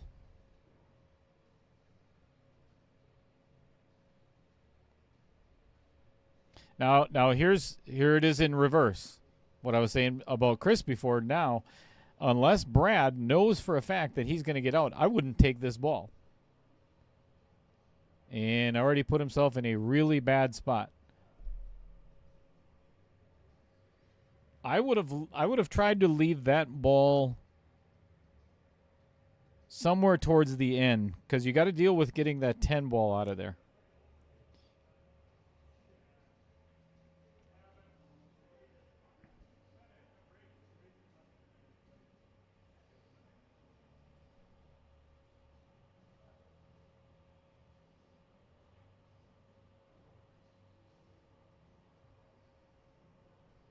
I think Heather Green wants Chris to win. Did anybody else get that impression?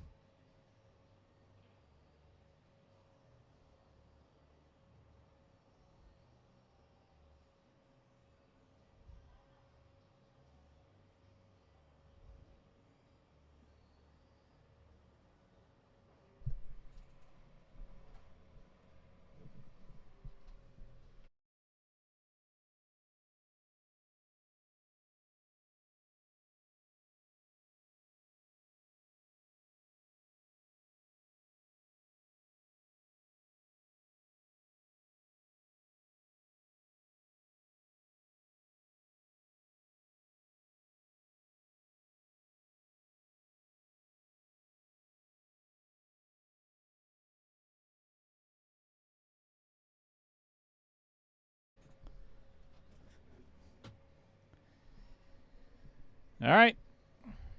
Chris found himself a shot on the 5 ball.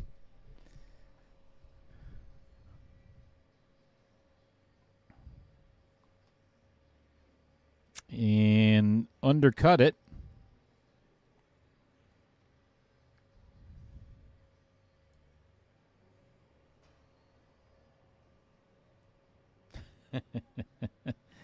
Well, you know what? I'll put it on the stream. They don't know this is coming, so we're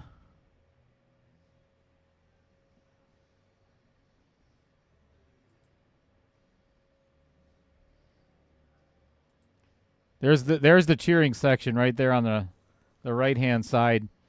Roger Pregler, Heather Green, and she's kind of cut off there. Just a little bit of her friend there, friend of the Greens. Not sure what's going on TV there. Anyway, back to the match.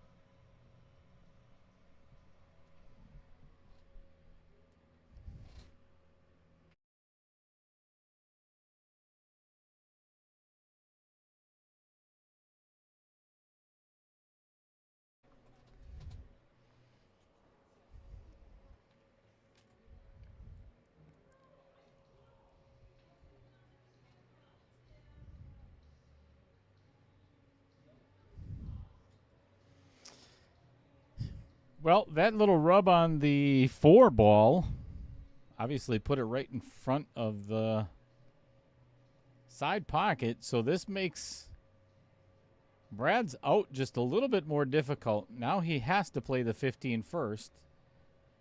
Doesn't go past the 4, the 2 into the bottom left, so oh boy.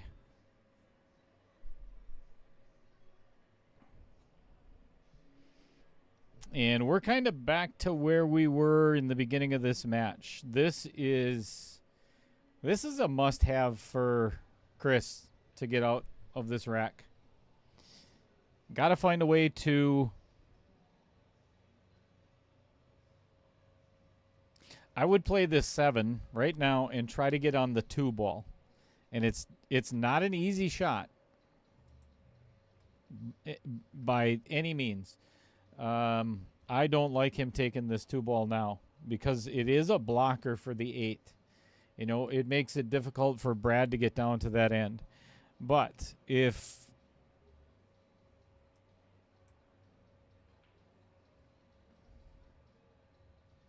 see if I can draw a straight line here. And that's not it. If he can get somewhere over here off the 7 ball, that would be... all right. Oh, slow down. That might be a little bit too steep of an angle now.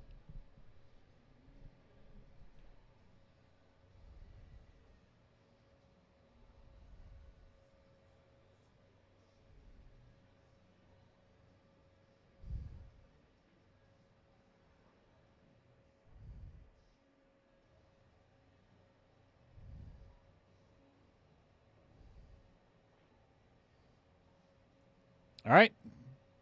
Came out of it unscathed. Drew into the 2 to break it out of there. So now he's got an option to... I mean, he's got to play the 2 first. Well, he doesn't have to, but I would.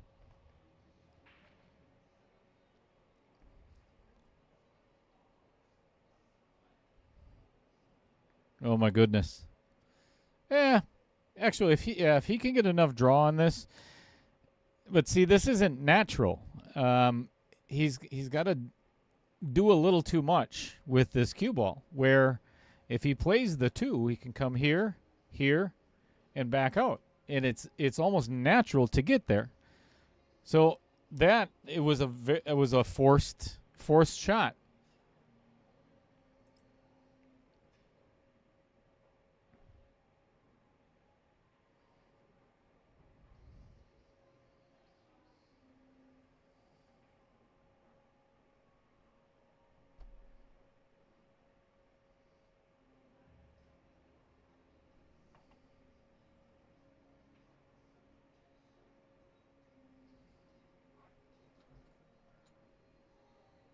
Man, I thought Jeff Hefter left.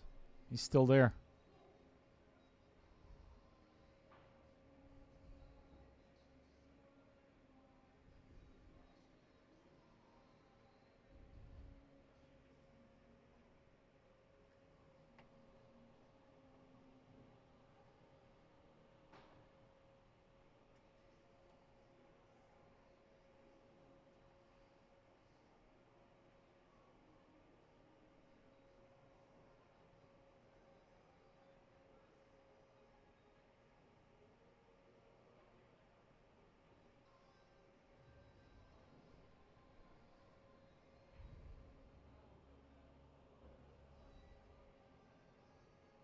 It's a good shot by Brad.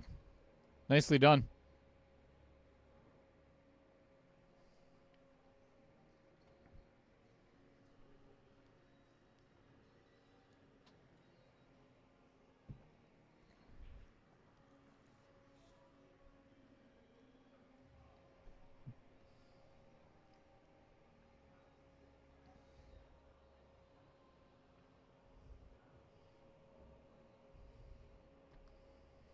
All right, 7-4 in favor of Brad.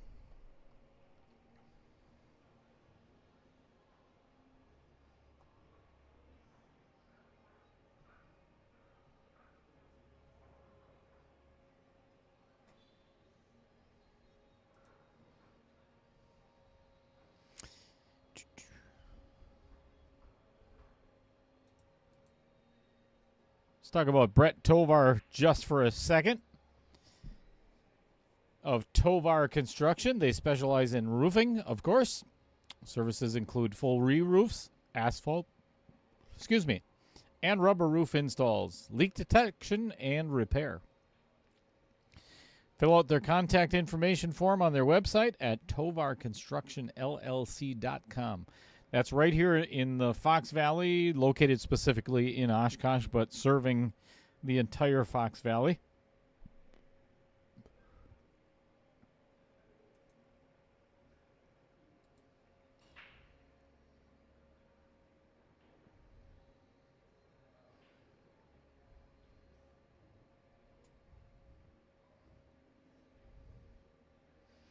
12 goes down. So Brad remains at the table, and solids look really good right here. And me personally, I'm not going to try to predict the entire rack, but I would actually start with the 1 ball. This would be my first shot to get to this.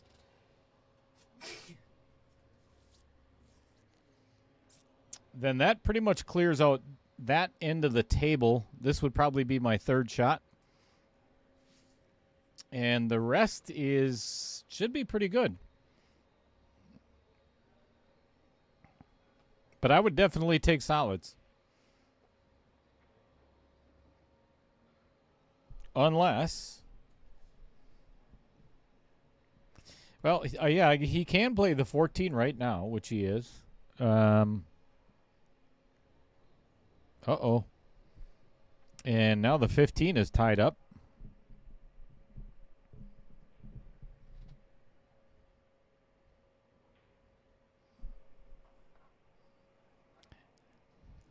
I think it was just a much easier run with the solids.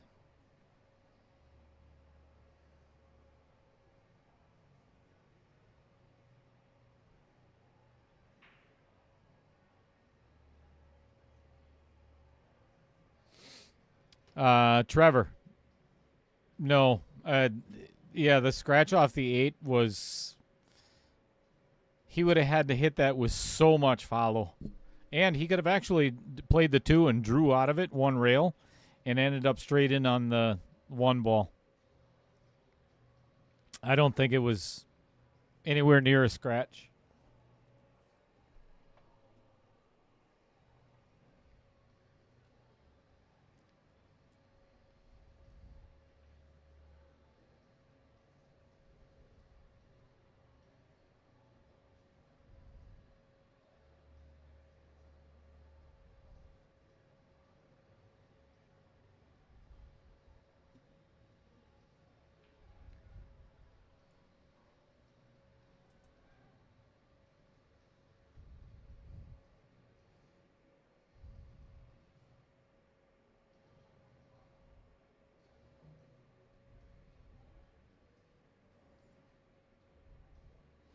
Well, another really good opportunity for Brad to, if he can get on this 15 next.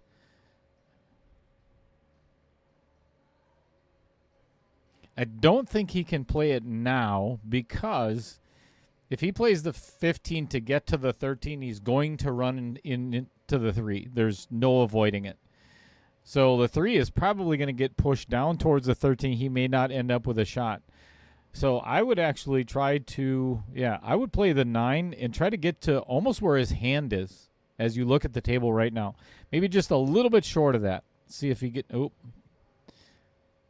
probably had the same idea. Just ran too far.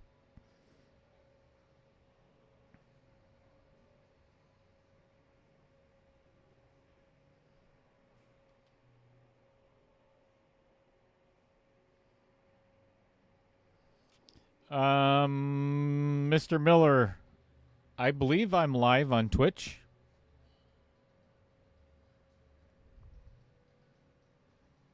Pretty sure.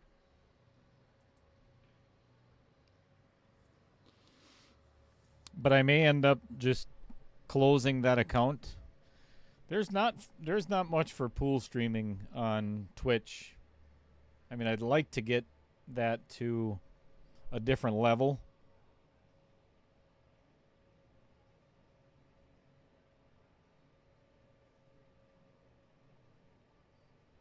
So here's another opportunity. And this is where he may want to pocket a few balls. Actually, now he might be set up really well.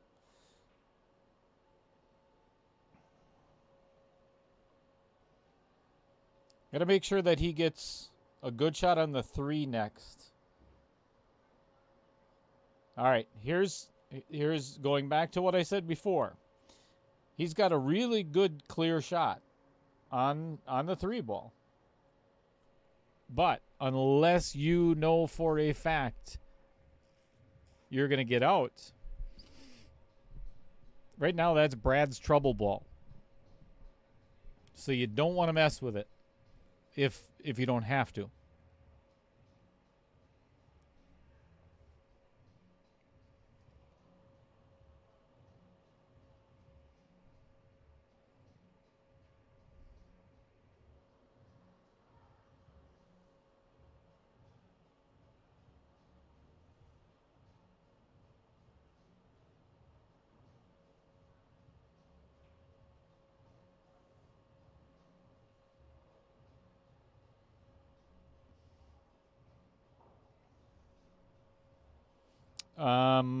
Bob Miller, you might want to check out Outer Points Productions instead of Outer Points Streaming.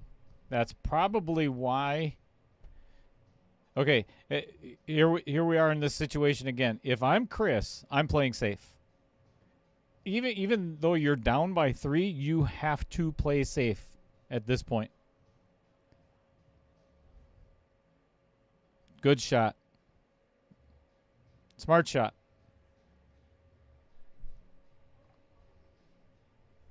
Even if he left him a piece of the 13, doesn't matter.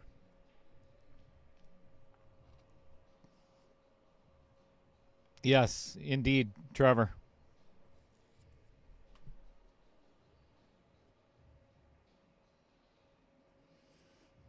Chris did have a clear shot on the 3 ball before. I think he was afraid of hooking himself on the 15 and, potentially not getting out. And again, even though Brad is 4 away from victory, I think this is a game that Chris has to get.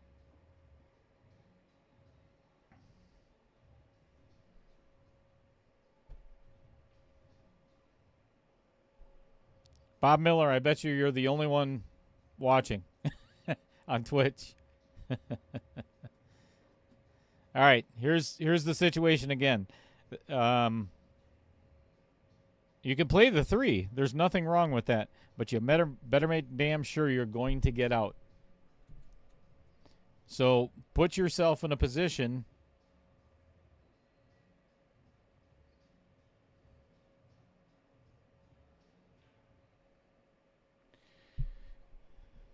as much as I don't like.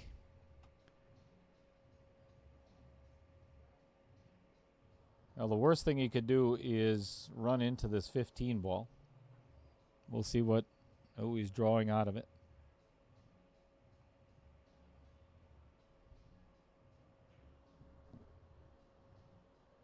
And right into a really bad position.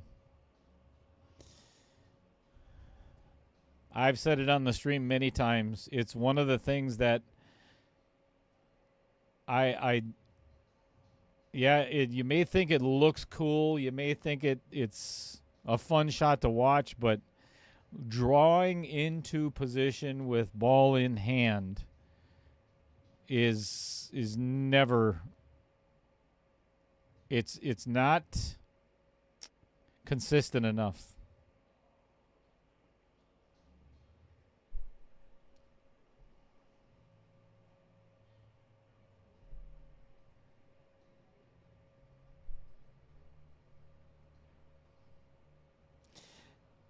Well, Rich Stadler, I'm thrilled that you didn't message saying that you were going to do something else to my voice.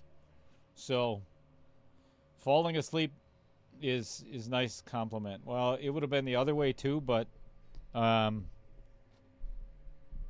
thank you for clarifying. I've put many of viewers to sleep. Actually, I think I've been the result of. Oh my goodness. Oh wow. I think I've been many times where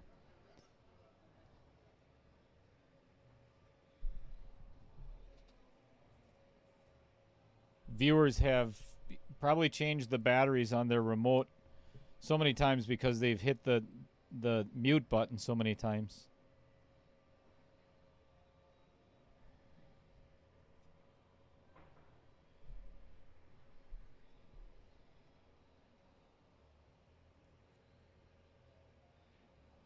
Wow.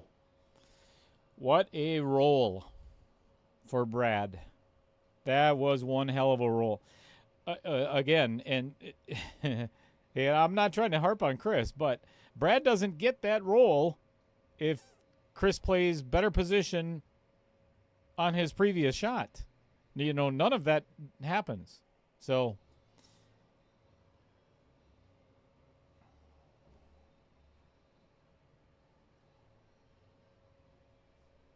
yeah, that was no doubt. That was very fortunate. We started out this match, if you weren't here in the beginning, we started out this match with Brad winning the first 4. Chris Green winning the next 4. Brad Royce probably going to win the next 4. So we already know what's going to happen. Chris is going to win the next 4. Then we're tied at 8 apiece, and then it's a race to 3 for $2,000. I mean, it's pretty simple math.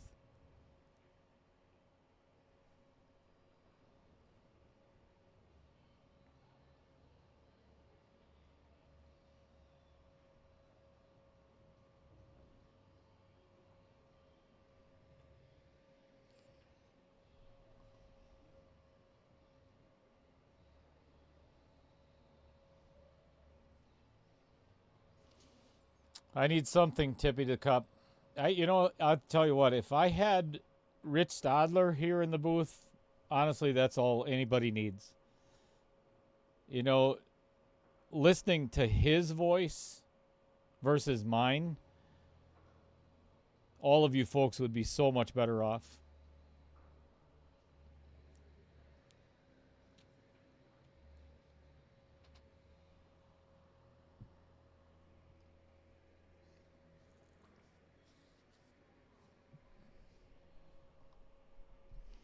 Well, you know what? Speaking of Rich Stadler,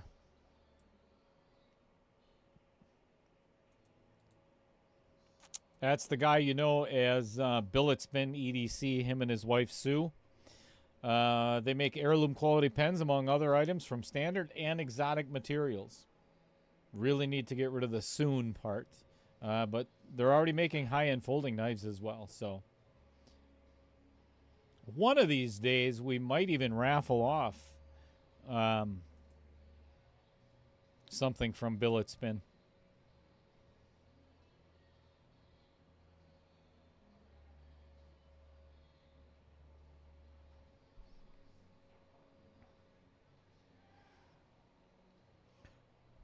Well, I'll tell you what.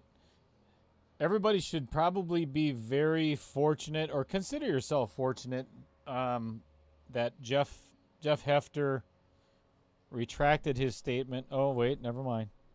No, it's back.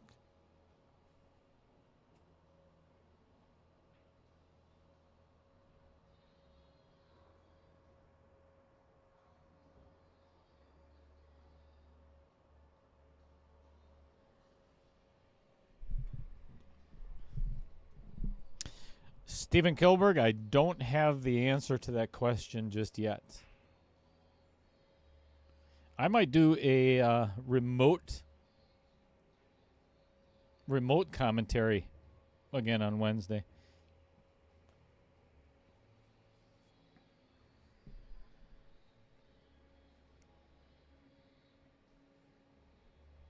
Does everybody know what I'm about to say if I tell you? So Chris has to shoot this 9 first and knock the 4 out of there, but a gentle touch. Even though he wanted to shoot gentle. Oh boy. Here's my reason for saying this. You probably already know what I'm saying. Unless you know damn well you're going to get out, Stop making balls.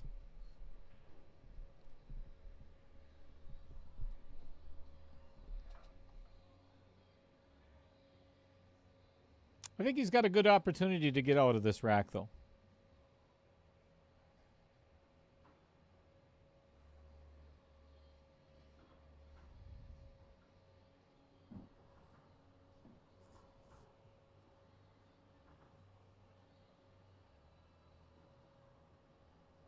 Jeff Hefter, the nails on the chalkboard would be Rich Stadler, I'm assuming. Rich, you know who Chris Green is. You could have commentated tonight.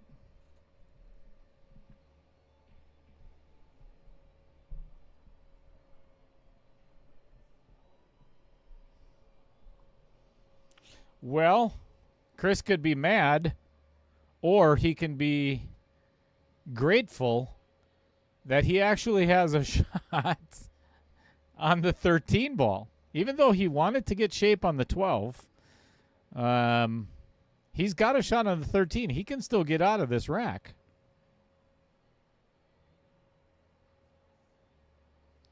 Yes, Steven. The only thing I have to figure out yet with the remote commentary is the audio. And it's on my end, not the... Ooh, boy.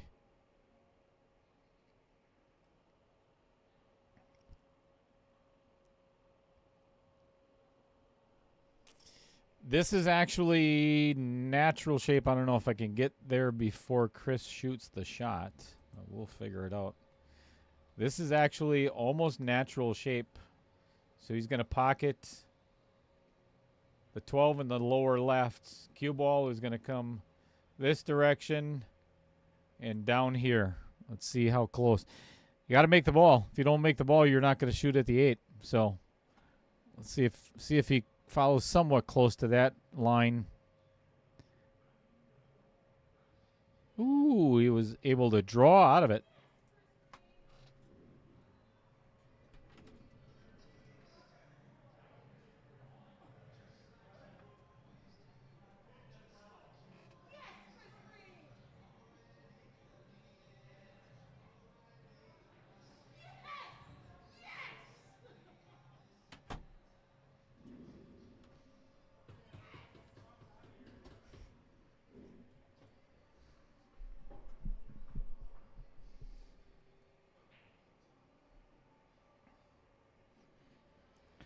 Well, I'll tell you what, that, especially being down 8-4,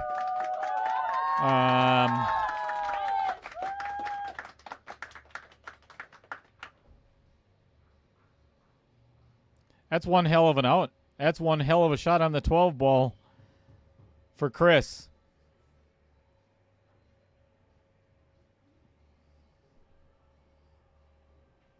So... I don't know. I don't know if you can hear that through the microphone, or actually through the walls of the booth. But yep, Heather is out there screaming her head off right now, happy for her husband.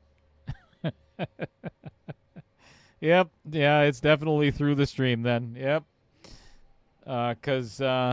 Tippy the Cup just said the same thing. Yep. Got a little loud in here. That's okay.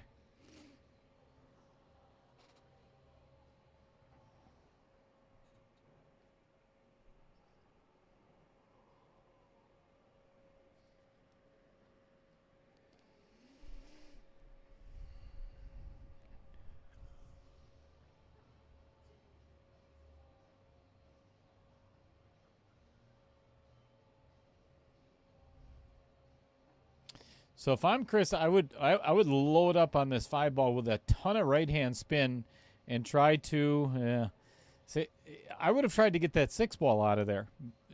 You know, with a lot of inside English to get that 6 out, because now, well, either way, now Brad's going to have to take either find a way to break the 10-14 out. 12's in a bad spot. One is potentially in a bad spot. You got to get a perfect angle on the 3 ball.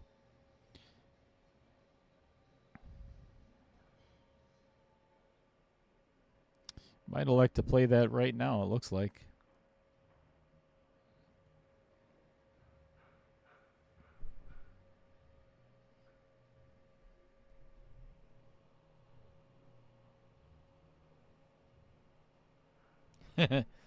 Yep, Heather is definitely allowed to play favorites.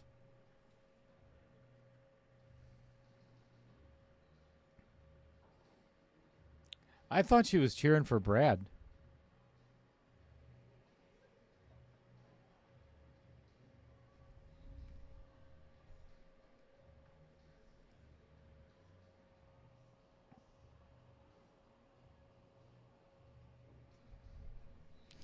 So here's what I see happening, or what I would shoot right now is the 6-14-4 combo, and hit it with a lot of authority, because it's the only way Brad is going to get out of this rack.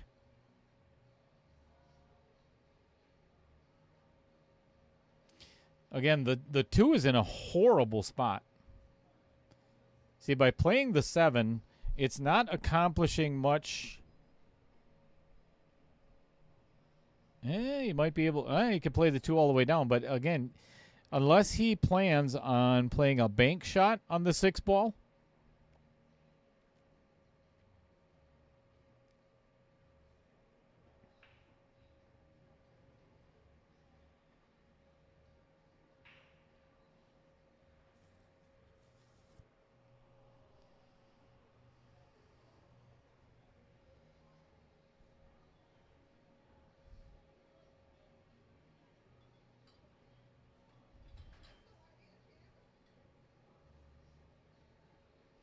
All right, 2 all the way down in the upper right.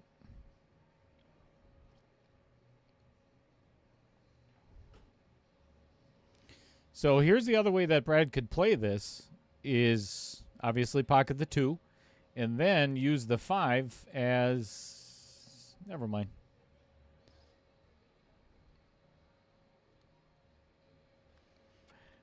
But by missing the solids earlier, Chris Green missing the solids, now he is stuck with stripes, which, again, now you've got the 10-14 that are just in a brutal spot. Also,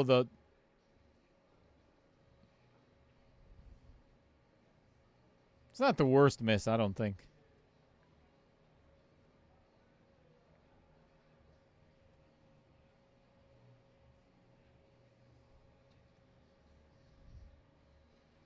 So here's what I was talking about, or was going to say about Brad's next shot, is to thin the 5 super thin and run into the 14 or the 10 to break his 6 out of there. You can't leave it there any longer.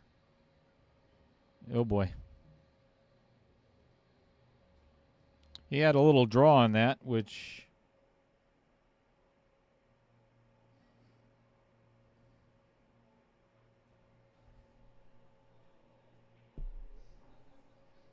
Yes, indeed, Trevor. No doubt.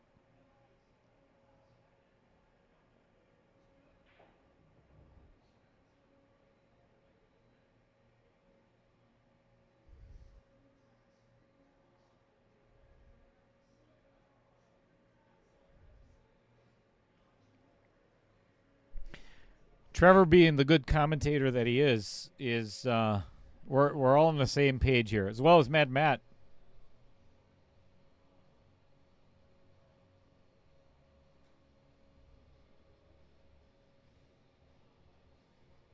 Really tough for Brad to get from that 6 to the 2 ball now. If he can avoid hitting the 10 ball, there is a possibility, and I'm not going to get there in time on my telestrator to show you how. Yeah, it did. It hit the 10, so that made all the difference in the world. Now there's pretty much no pocket. Unless he... Here's a fun shot for everybody. I don't know if it goes. Z-bank on the upper left. No, he's not even going to try it. Oh, kick. Nice attempt. Nice attempt.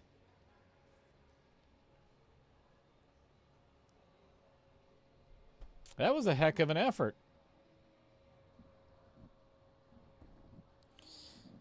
All right, if I'm Chris, I think I would shoot the 12-14 first. Oh, goodness. Oh, goodness, no. Oh, I don't like the shot.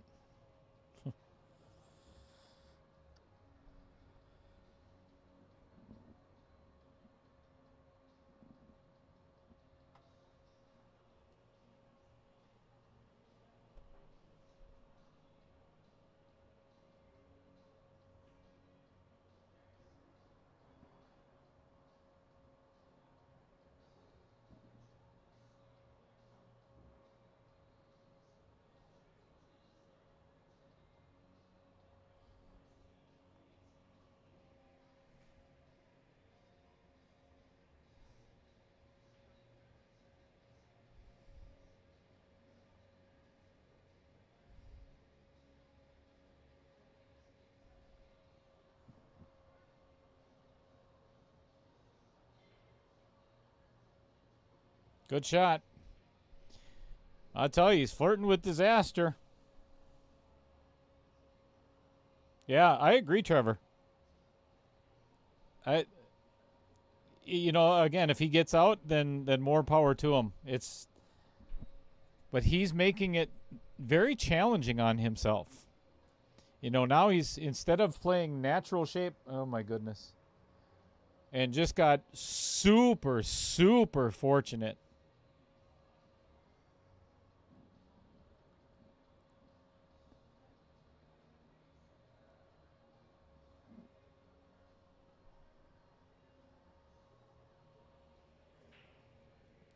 And again, everybody, please, I apologize if I sound negative, but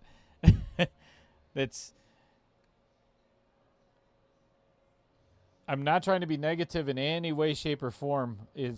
There's a much simpler way to play natural shape instead of really having put all this extra English on it. Pool is not about being. You hear it all the time. Oh, the pros make it look so easy. There's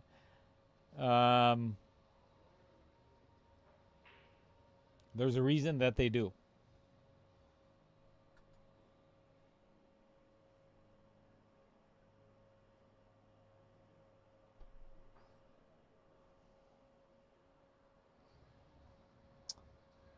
I like that very much, that Chris decided to not go for the 12 ball there, because there was a bit of an angle that he could have hooked himself on the 8.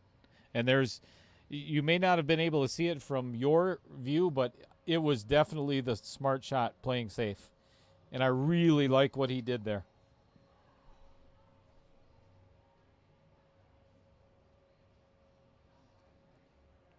And this could easily end up where if Brad doesn't get a good hit,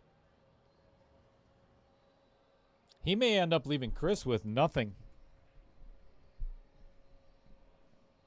Or he may leave him straight in on what he needs.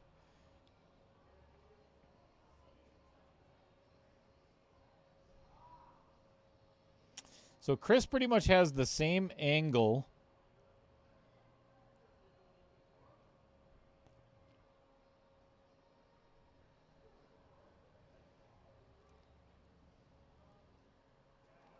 Same angle on the 12.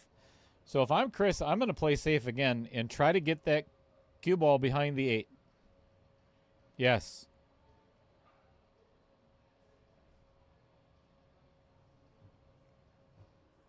Good shot.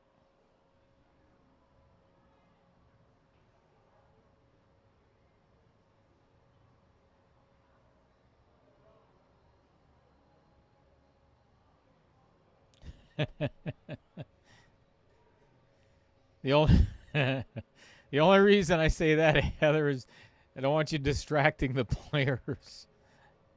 You can cheer all you want in between games.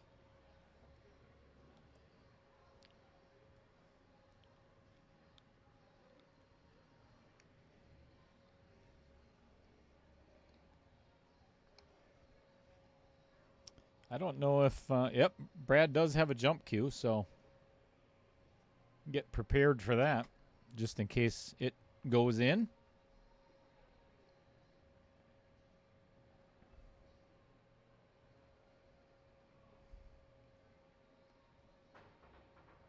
Good hit.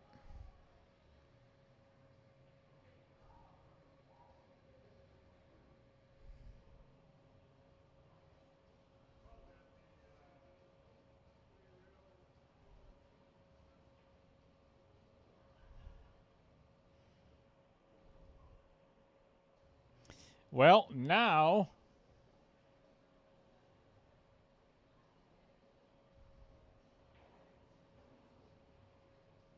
Chris is in kind of the same position as he was before. Even steeper angle. But the two is no longer on the table. Makes a big difference.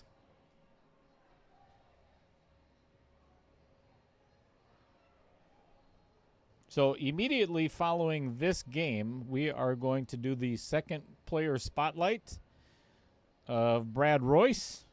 Well, not second one of Brad.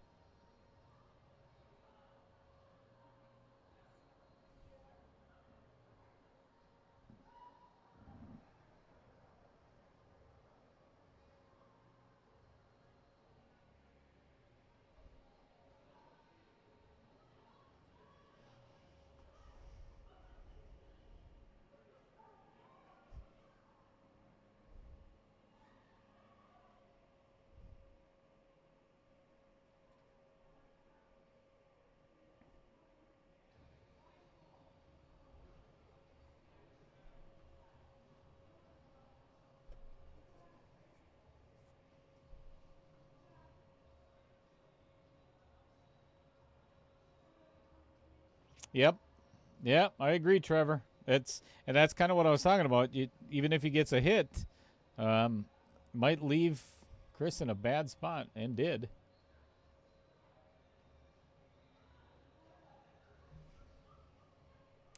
All right, 9-5. We are going to take a player break.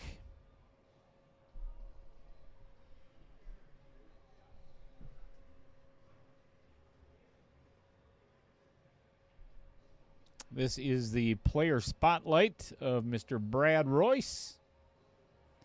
Enjoy.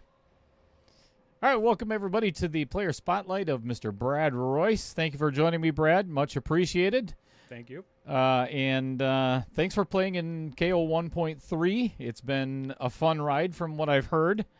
First of all, let's tell all of our viewers a little bit about yourself, if you don't mind. Yeah.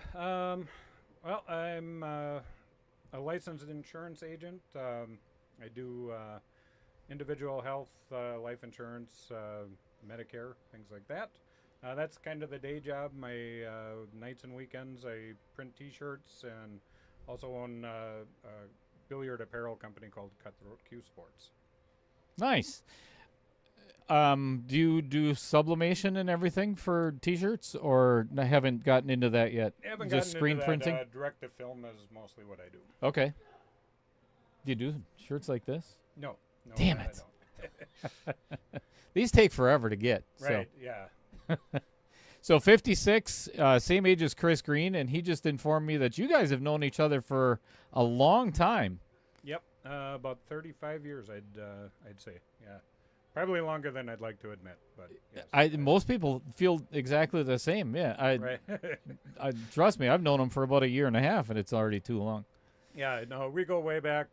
He's a good guy. We have a lot of fun playing against one another. We've battled each other quite a bit. So, looking forward to this. No matter what happens, it's going to be a fun match.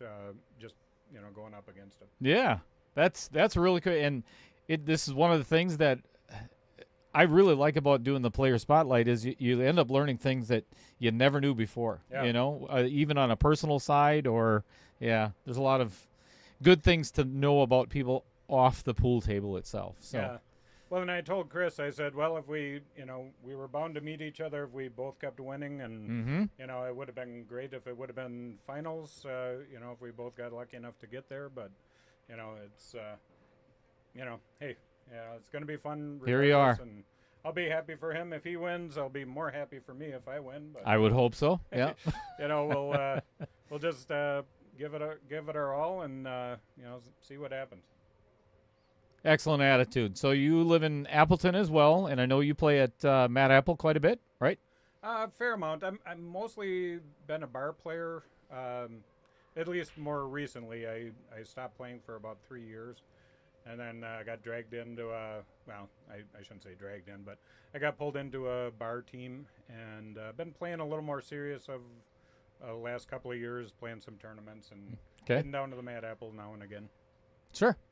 Been playing for 37 years. Favorite game is 9-ball. Any particular reason, or you just like rotation? Yeah, I just like rotation. It kind of allows you to get the stroke going and moving around the table a little bit. So a little bit of more of a challenge as far as stroke play goes. Sure. Play with a Predator. How long have you had that? That's your playing cue? That's my playing cue. I've had that for about a year and a half now. Bought that from Brian Smested, kind of a local here at Varsity Club. Mm-hmm. But yeah, it's a nice playing cue. First time with the carbon fiber as well. So it's took a little getting used to, but I like it now that I've gotten used to it. Yep. So one of the things that Chris and I were talking about in his player spotlight is one of my favorite supper clubs is Mims. Or one of my favorite restaurants, but my all-time favorite supper club is the same as yours. Oh, okay. Black Otter out in Hortonville. I mean, does it get any better? Oh, holy no, cow! Not at all. If you go there on a Friday or Saturday, even though you're waiting an hour and a half to get your food, it's well worth the wait. Absolutely, yeah. Yeah, great salad bar, everything. Oh, it's fantastic. Yeah. There's a reason why it's, I think, number 1 in the state of Wisconsin, or top 5 for sure. Yeah, so, definitely. Outside of pool, married, kids? Not married. I was married once. No kids. I've got a girlfriend from Costa Rica, and she's currently in Costa Rica. She's okay. She had to go back home to take care of mom, but we'd been together for 6 years, and it's been about 5 months of a long distance relationship. Ooh, that's got to be tough. Yeah, it has been. Yeah, for sure. But we, FaceTime pretty much every day. Excellent. So outside of, have you been there yourself then? I have not. No. Man, what are you waiting for? Holy cow! Well, I would have been there this winter. I promised her if I happened to win this tournament, then I'd have the money to do it. So perfect. I'm planning a trip if I get fortunate to get all the way to the end. So outside of pool, any other hobbies? I've been a baseball player for a long time. Kind of got forced into retirement about 2.5 years ago. My team folded, so yeah. Forced into retirement job or forced into retirement of baseball? Forced into retirement for baseball. So. Well, that's rude. Yeah. I was playing hardball yet, men's league hardball. Playing with my nephew, which was kind of fun, and unfortunately we just couldn't get 9 guys on every Sunday, so the team unfortunately ended up folding. It's understandable for being on a Sunday. Yep. So when it comes to the game of the pool, do you have any drills that you practice or anything, or what's getting you mentally prepared for something like tonight? A little bit of alcohol. That's a good answer. I like that. Yeah. No, I really should get into drills. I don't do drills. I've got a table at home I bought about 5 years ago, and I practice a skill that probably not many people know. I do cat obstacle pool. So I've got a rescue cat in my basement that climbs up on the pool table every time I practice. So, Sure. You know, I got Any broken legs or anything? Have you ran over the paws a couple of times, I'm assuming? Run over the tail quite a bit. I'm Sure, pretty careful sure. to, you know, I hit the paws a couple of times, but I haven't broken paws yet. But yeah, it's a bit of a challenge shooting over a cat, or you know, Yeah, that's between the legs, you know, that kind of thing. that might be a new addition to Stroke Zone that, you know, we've been playing here at Varsity Club. That's Absolutely. Cat Zone. Yeah, I like I it. think I would have an advantage for sure. For sure. I like it. Do you get nervous? Yes. Excellent. Yep. What do you do to control it? You're too young for Depends. So Yeah, that's for sure. Yeah, I mean, I just, you know, try to focus on each individual shot. But yeah, it takes me a little while. That's why I like this format, because sometimes it might take me a couple of games to, you know, get into my groove and, you know, relax a little bit. So yeah, if this was a short race, I probably would have been out long ago. yeah, and that's one of and you got to get your money's worth too. You know, it's not a small entry, so that Right. you got to make it worth the while. So, well, first of all, thank you very much for what's the name of it? It's Cutthroat, right? Cutthroat Q Sports. So, little shout out to Brad's company there. Get in a little bit closer. There we go. Thank you very much for the hat. The hats. I appreciate that. Absolutely. And best of luck. Thank you for playing in the tournament as well. And hope you're doing well tonight. So yeah, thank you. Thanks for having me. I appreciate it. Thanks for the time. You bet. All right, welcome back, everybody. Thanks for sticking by for the player spotlight of Brad Royce. Really enjoyed that as well. I played against Brad a couple of times up at Mad Apple, but prior to that, I really never, got to sit and talk with Brad on a personal level. So that was really enjoyable.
All right, tough break for Chris. Not much to shoot at, so he's going to have to play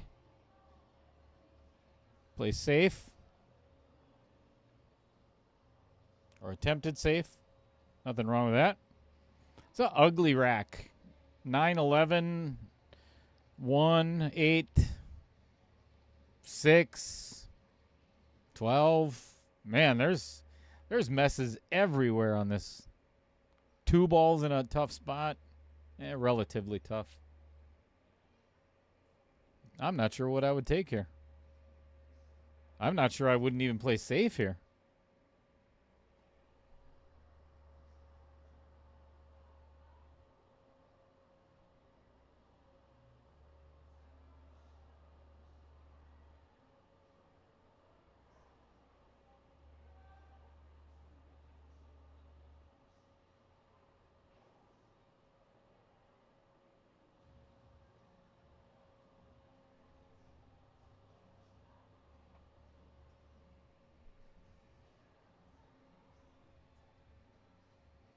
Well, this is a pretty good opportunity for Chris Green. don't know if is it open. No, it's not open table, is it?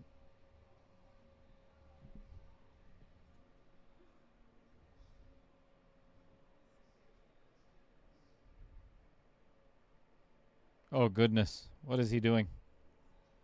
Oh goodness, he's playing the one off the. Okay, that's not the worst. I don't think.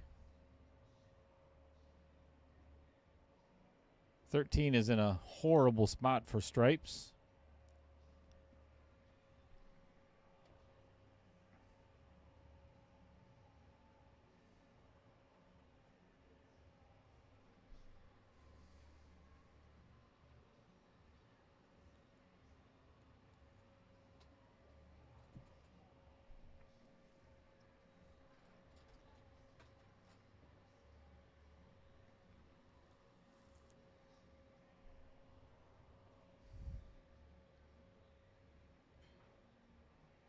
And we have our first miscue of the entire match.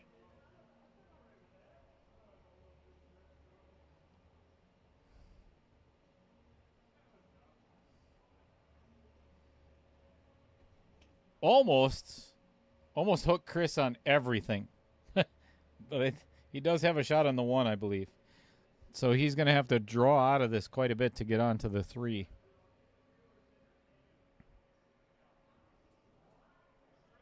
But that is the only ball that he can shoot at.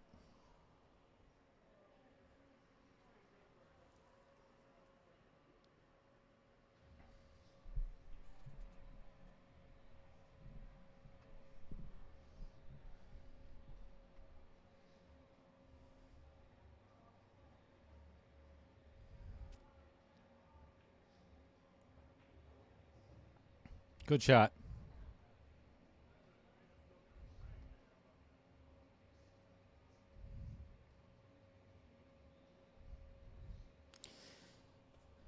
So the only real trouble that Chris faces here is the 2 ball. I was kind of talking about before.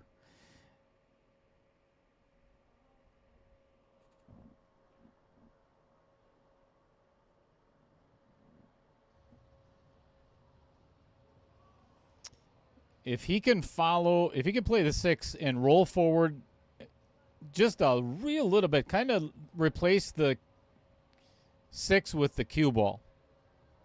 Pretty much right there is where he needs to be for the 2 in the Vincent Didio Memorial pocket. And then the rest kind of works itself out. Just don't want to roll too far forward.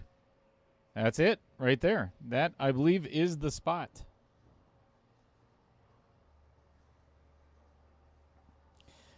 The only potential issue now, just wait till he shoots. Okay, oh boy. It's going to be a little bit, I think he's going to be jacked up over the 14. I'm not sure. But you got to make sure that you got to hit that window. And I believe he left himself well short.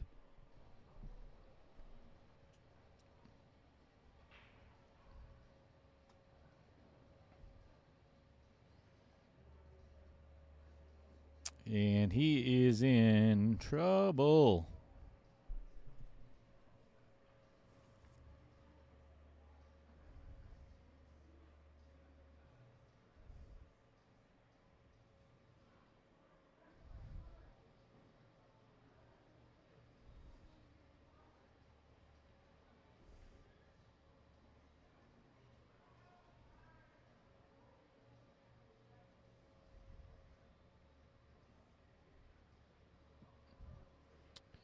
And pretty much the worst thing that you could do was give Brad ball in hand, because now he's going to shoot the 13 first, because that is his only trouble ball.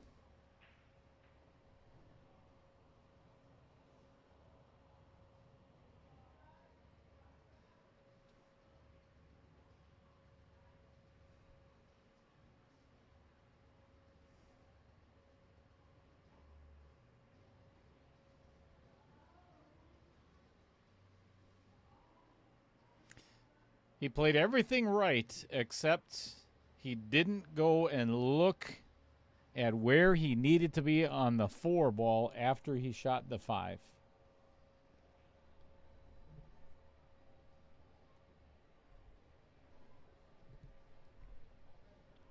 Just took it for granted.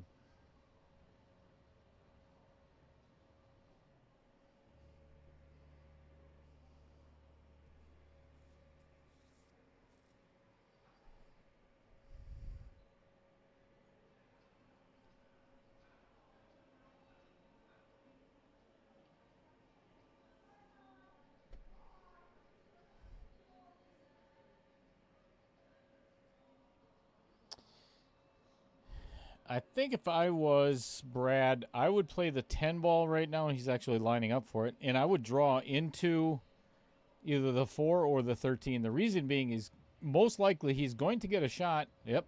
That is, oh my good, oh boy. That's, shouldn't have said anything.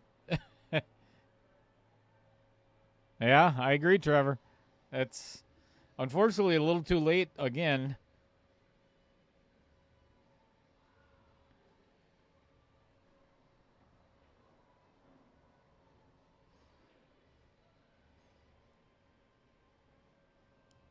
I still think he played. It's the shot I would have played as well, to break it up because, man, the odds of not getting a shot, again, I would have played the 13 first, because that clears up the entire rack.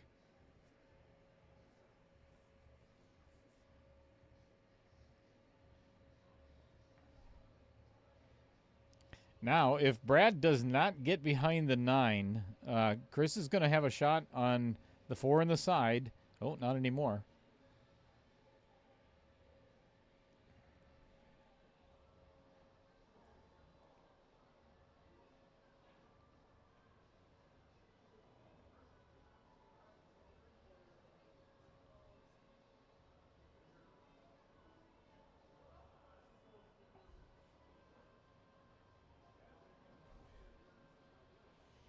Okay, here we go. Instant replay is ready.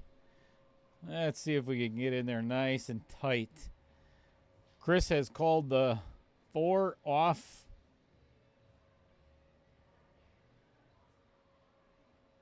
the 14. Hey!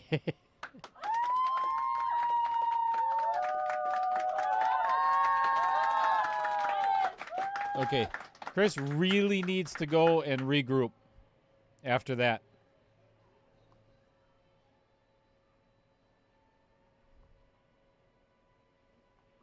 Well, that is... Never mind.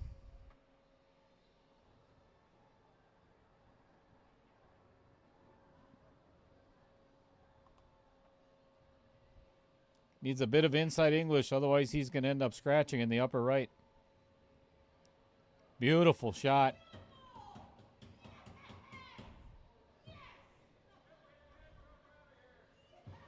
Holy cow. I don't know if you can hear the cheering in the back.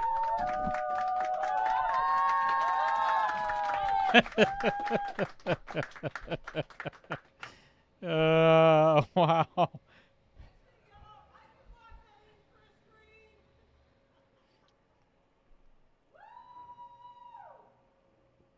Holy guacamole, is it loud out here? Well, right next to the booth anyway.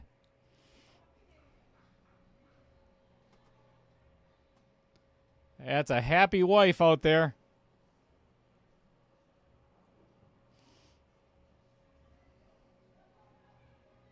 What a great out by Chris Green. All right. He's not done yet. 9-6.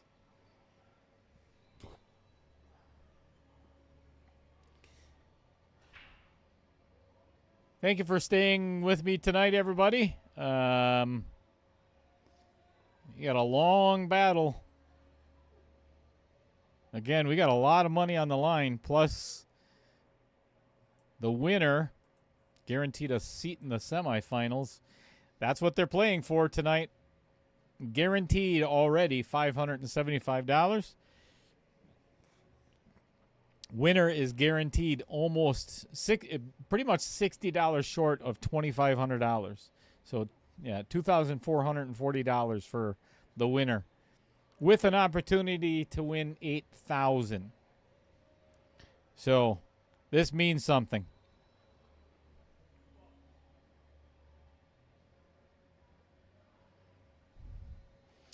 I like this shot by Chris Green. He called the 2, but I would concentrate so hard on making that 2 ball, because the rest, that's a great shot. The rest of this rack, I think, obviously, if he stays in position, he could run this rack. So he's going to play the 7. I like this because he's probably going to give the 4 a little bit of a nudge. Beautiful. That's perfect. The only issue with this now is he does have an angle on, I'll go to the overhead. He does have an angle on the 4 ball, which goes right at the 3. And I don't believe that he can hold well enough to play the 3 next. A very, very challenging shot here. It's either that or he has to run into it and hope he gets lucky.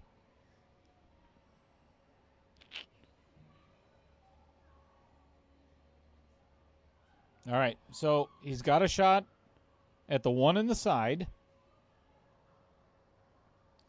Obviously doesn't want to play the 3 right now.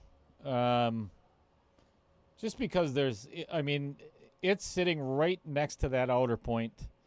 So here we are again. We're in that position where you better have pinpoint accuracy on your shape from here on out.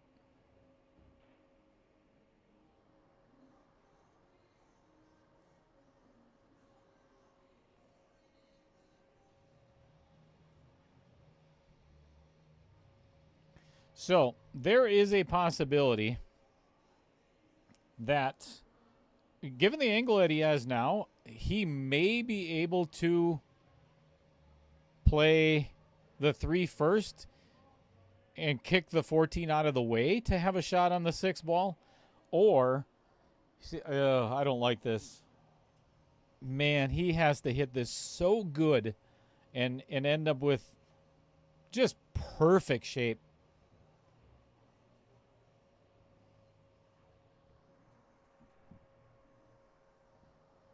All right, we're going to find out right now about the outer points of the stream table.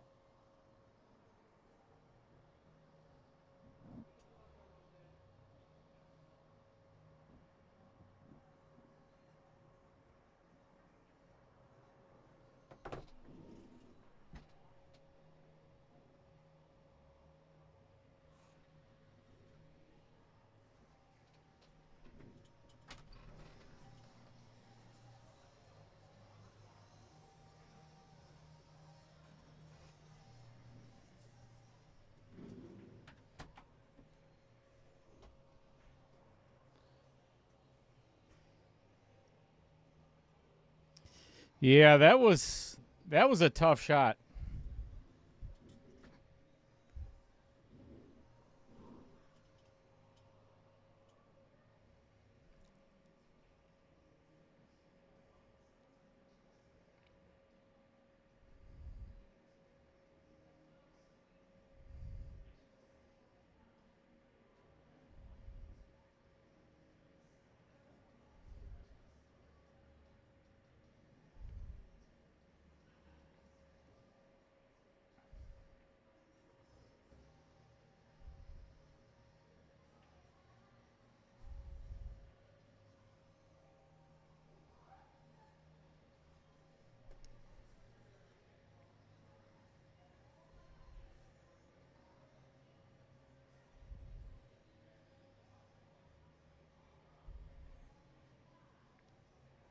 Oh, my goodness.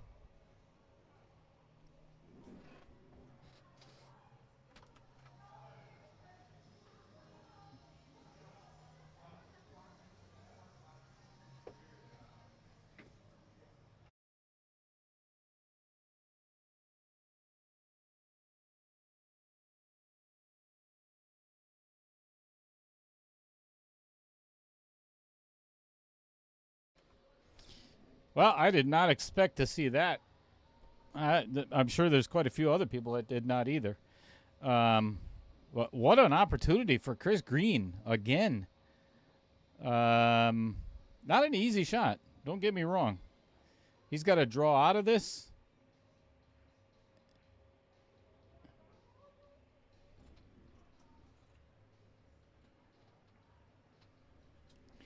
Well,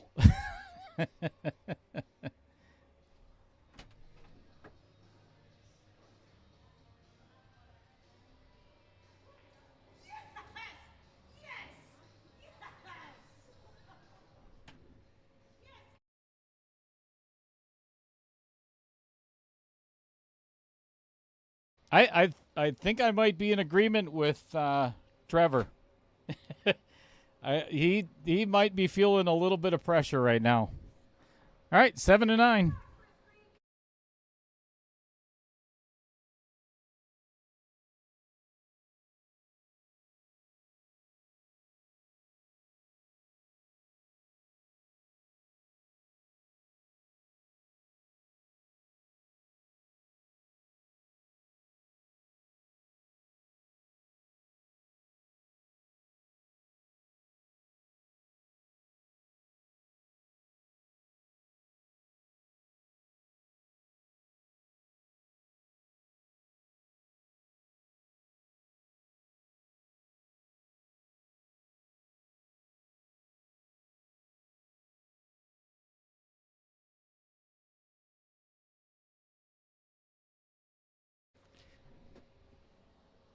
Well, that is a major turn of events yet again. Jeremy Gould, what's going on? I know you were in there for quite a while already. But yeah, what a shot by Chris Green.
I'm laughing at Roger's comment. So Roger, if you didn't know, everybody, Roger was sitting with Chris's wife for pretty much the whole entire match so far, and went home. So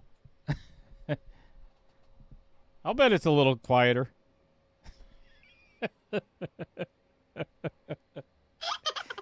That's one of the funniest comments of the night.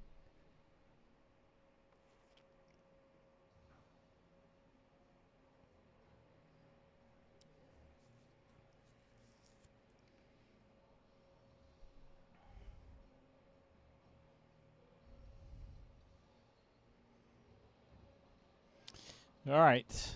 The only potential issue, and I'm not sure, it's kind of hard to tell from this angle. I don't know if that 5 passes the 9. I think it does. Either way, Brad has to shoot the 7 or the 1 first here. Personally, I think I would probably shoot the 1. try to thread the needle between the 7 and the 8 or kick the 7 out. But if you don't, the reason being, if he shoots the 7, I'm not sure if he can avoid the left side the left side of the 13 or the left side of the 15 to get shape on the 1. This is kind of a precarious position for Brad. Yeah, I'm pretty sure I would shoot the 1. Yeah, that's kind of what I was talking about. As long as he hit that really good. It was a good shot. Really, really well played there. And then, he ended up fortunate, but if the 5 does go past the 9, he did have that shot as well.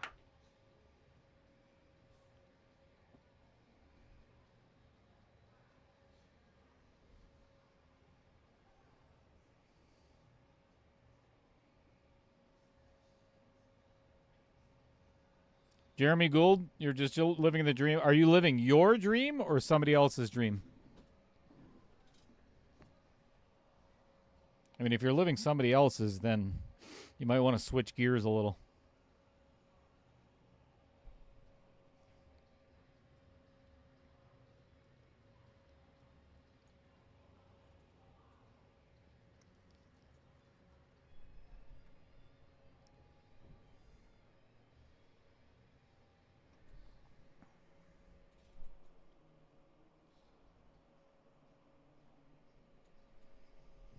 All right. Well, pocketed the 7 and actually does have a shot on the 5 ball. Has a shot on the 4 ball too, but there's no way to get from the 4 to the 5. But there is a path to get from the 5 to the 4. The issue being, can he get from the 4 to the 8? That's the hard part.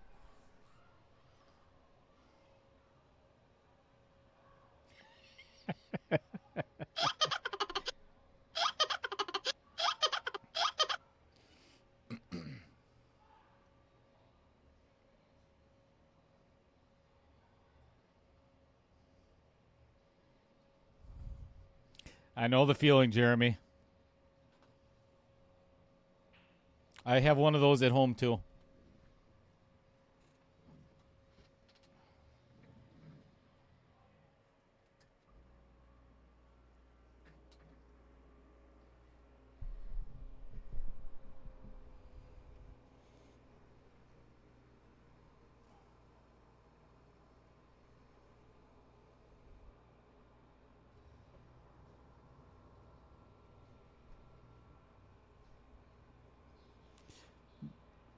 What I think is taking Brad as long as it is to shoot this shot, I don't know if he feels comfortable enough where he can get past the 11 ball. I think it should be just fine. Oh, he's jacking up and drawing back on this 5 to get the...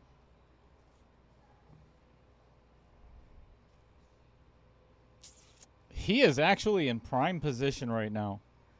He may not think so, but he thinks he has the wrong angle. Here's why. This is actually a really good angle.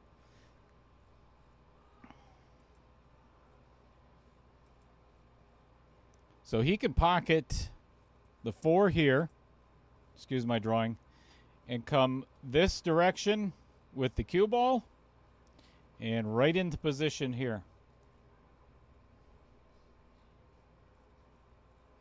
I really wish VMix would make snap 2 lines. Because that is some seriously ugly drawing. But it's with straight follow, it's almost natural English to get to, yeah, just a lot of forward. Just pocket the 4, and other than getting behind the 15, it's a pretty simple shot.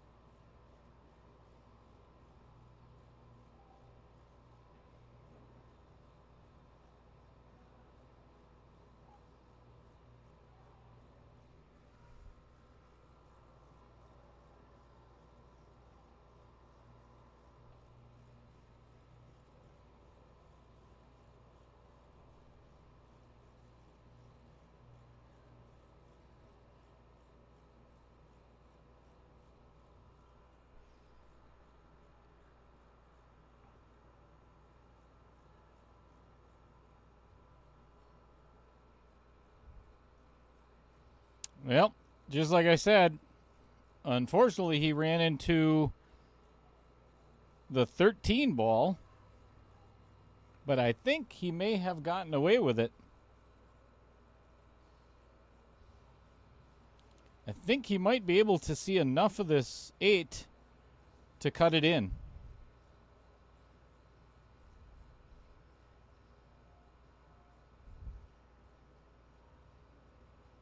And he is left-handed, so it makes it a lot easier.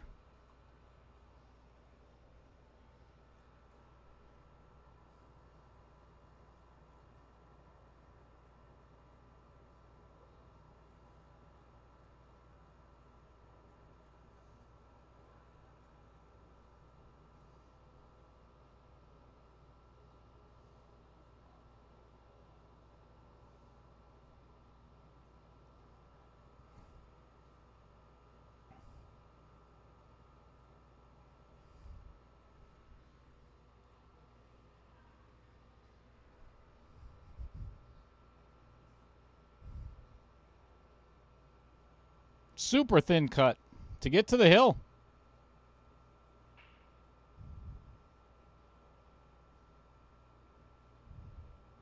And hits it. Perfect. Good shot. Good out. 10-7.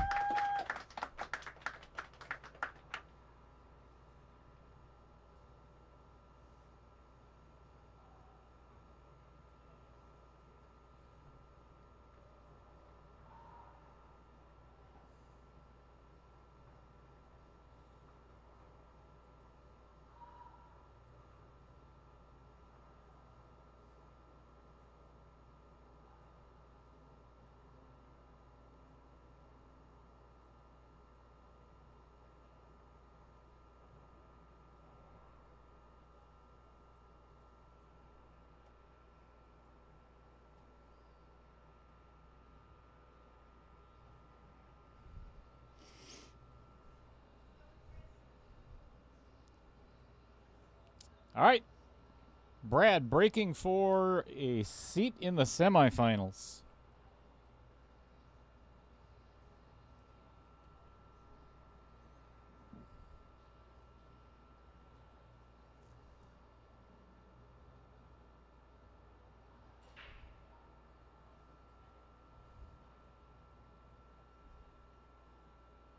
And this one is dry as can be.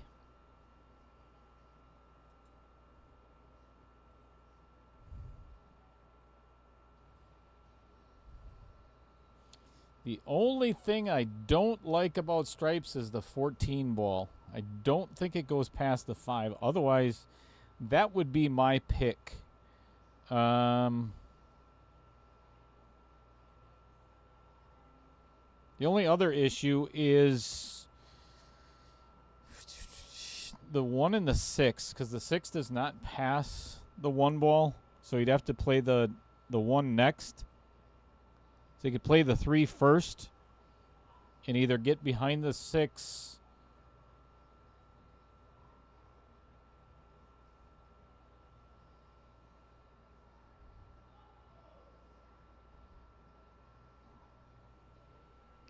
and I don't think the 14 goes. I think it's so snug to the 4 ball that it doesn't pass in the upper left.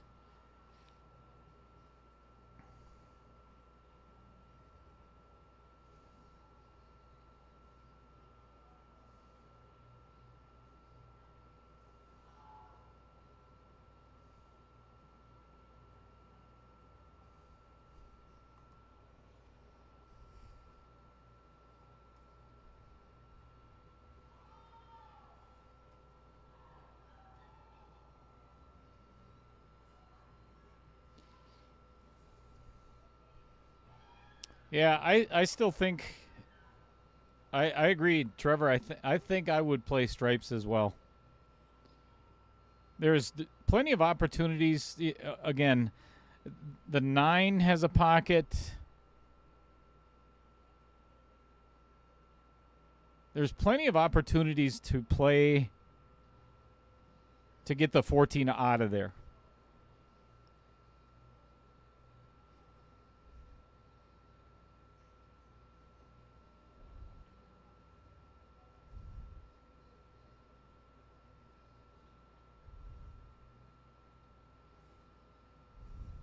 I think I would actually play the 15 right now.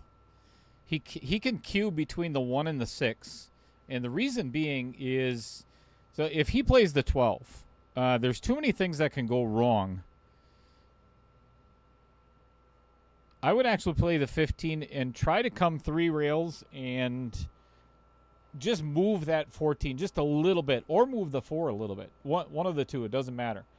And then you should still have a shot on either the 9, the 12, or the 13. So he's electing to play the 12 on the side with some draw.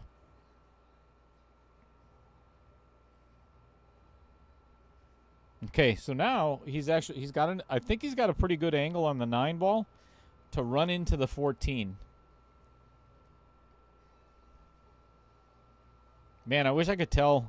It's so hard to tell from here, but, you know, if the 14 does go off the 5, which, man, I don't know if I could risk that shot. I know these pockets better than anybody here.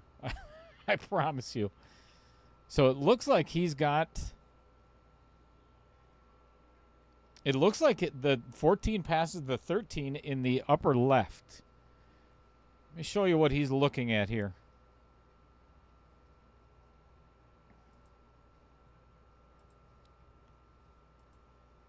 And then just kind of drift forward, get the cue ball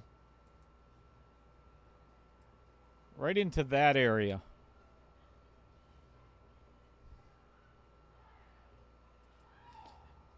This is probably the most important shot of this rack right now, is that 14 ball.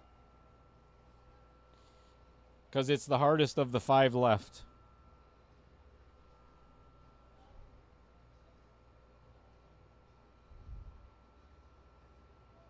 Oh, and hit it. Fantastic.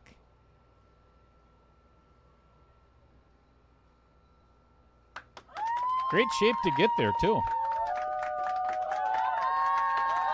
So the rest of this, honestly, is pretty simple. Just float down, make the 13 in the side, get your cue ball right about there.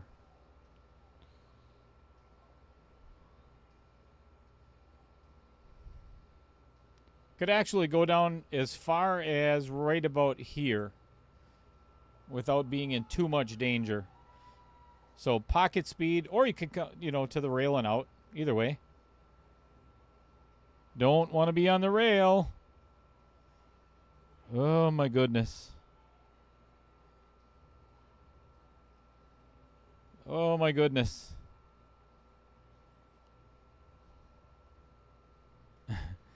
I'm looking right at it, and I think he has just enough angle to pull it back.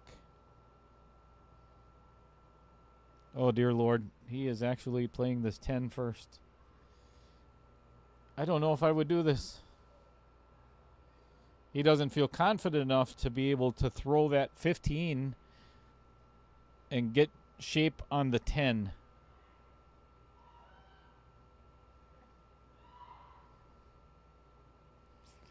Yeah, that is...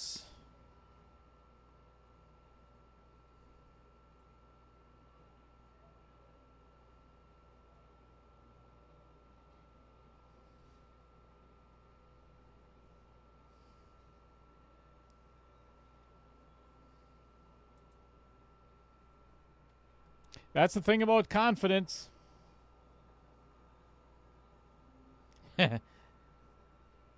We all agree with you, Jim. Yes, just run out. Just run out.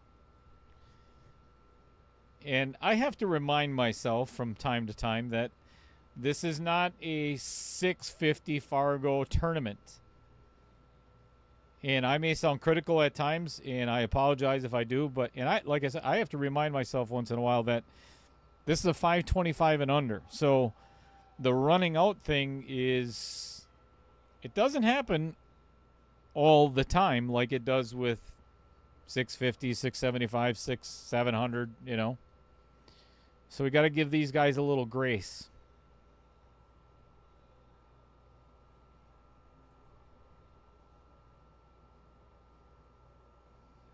Yes, 100%, Jeremy. And that's kind of what I was alluding to, is the fact that he could have easily stunned that shot,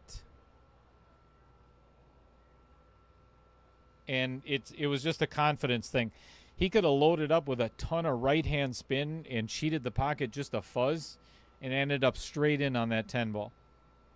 And I've seen Chris take that shot. I've seen him pull off that shot.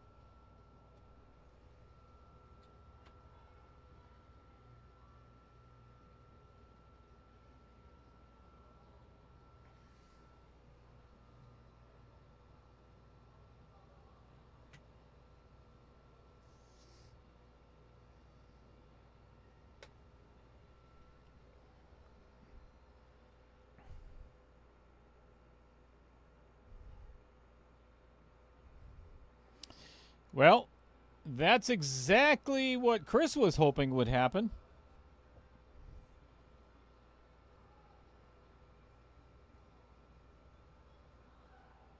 As much as I feel Chris, the last thing I want to do is see Chris make this oh boy.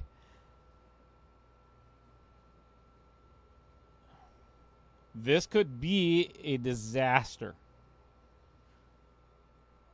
playing this combo. He could end up making both balls and end up straight in on the... Whew. Let's see what he's got. Jacked up over the 7 ball with a thin cut on the... I mean, it's obviously pocketable. Where is he going to end up? We'll go to the overhead, because I don't think he can hold for this. Maybe, but I doubt it.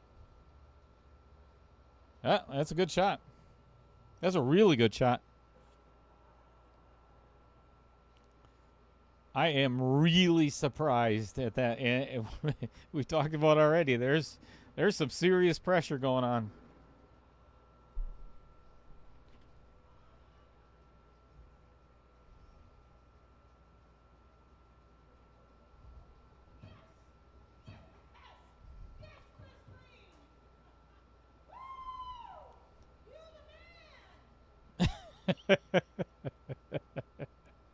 I hope everybody can hear that.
Well, we're not done yet, folks.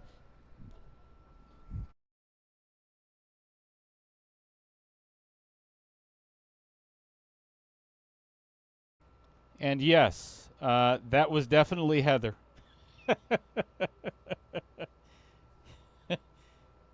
Got quite the cheering section over here.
Andy, I think she took a personal day for tomorrow. Pretty sure.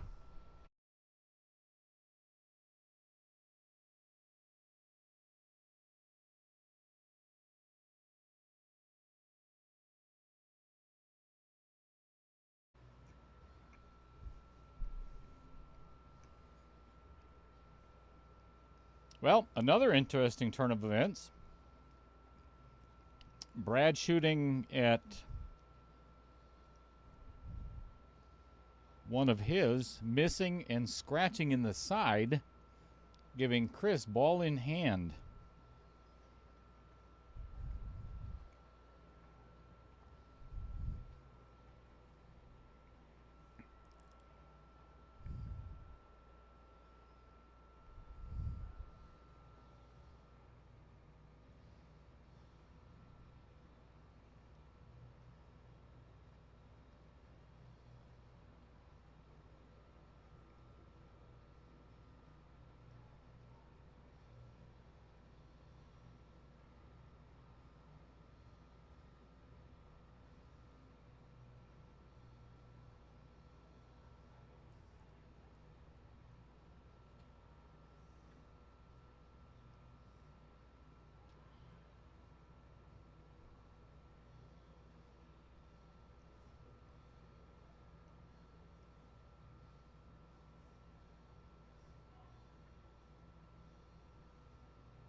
Yeah, Chris getting out of line.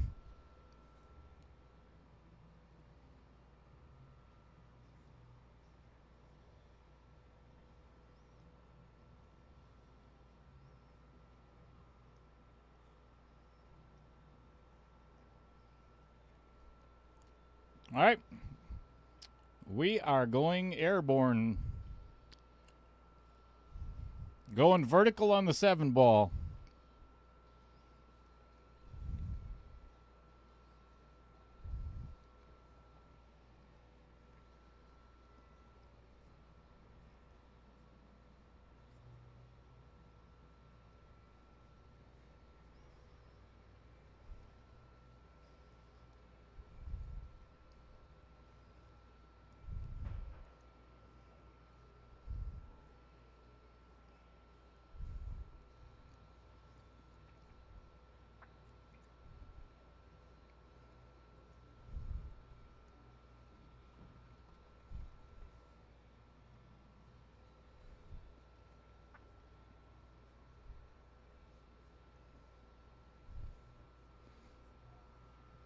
That's what I get for waiting.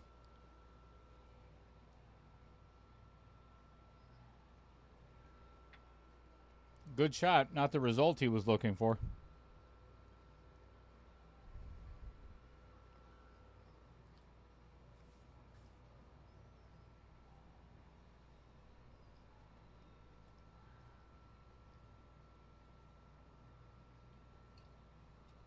I hate this shot.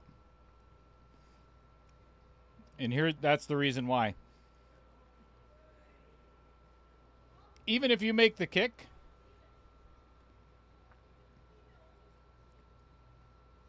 now he's got to come with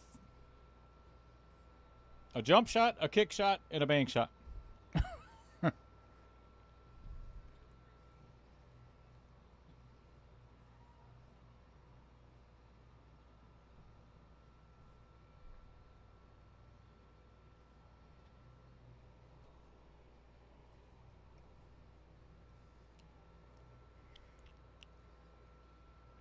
This is one of those shots, too, where you want to hit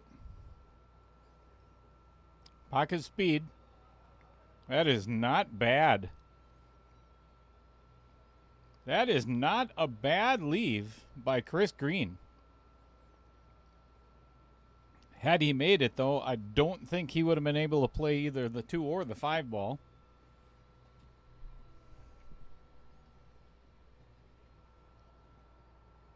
Andy, I'm looking at your...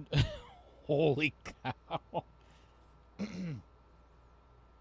So, Andy Coons just sent me a message.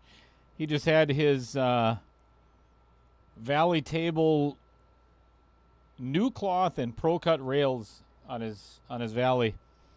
And let me tell you, if I had the time, the pockets are like super small. How many inch pockets are those, Andy? Whoo! That is snug.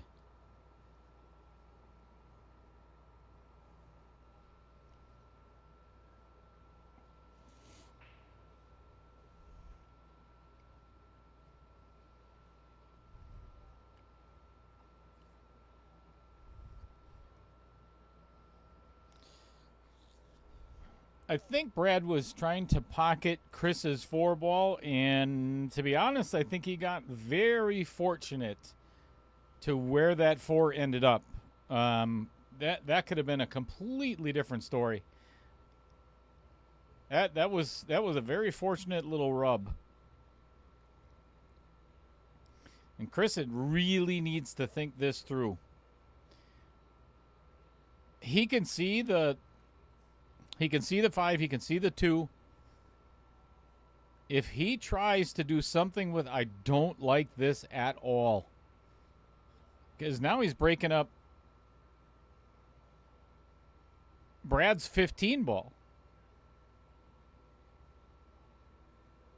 See, that's no good.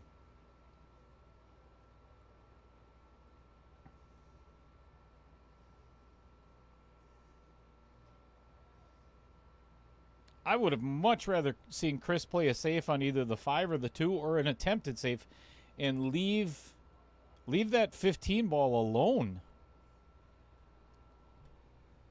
Even though there was a break ball there, he may have just handed Brad the match. Yeah. So now it's just a matter of being clean.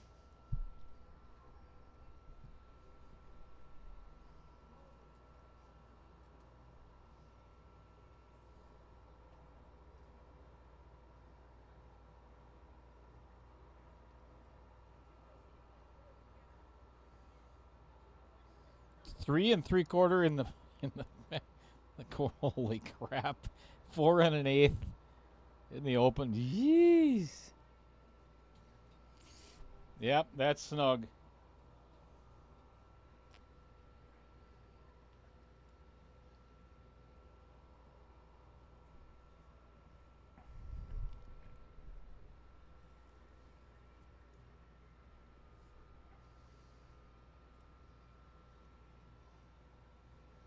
Uh-oh.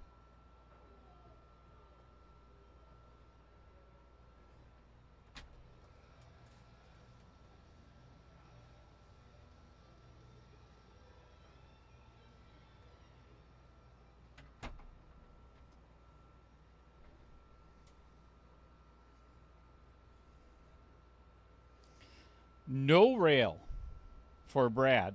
You can't tell me there's no pressure. So this is the way I would play. I like what Chris is doing here. Play the 2 and follow instead of drawing or stop shot or whatever. This is very simple to get shape on the 5.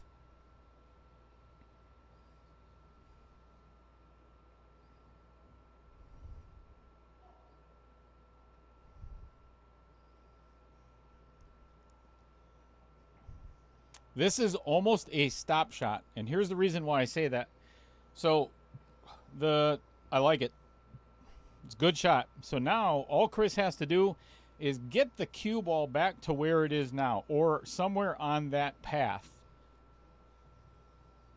Yes, right where he's pointing. So a little bit of draw right. Indeed. There's some serious pressure right now.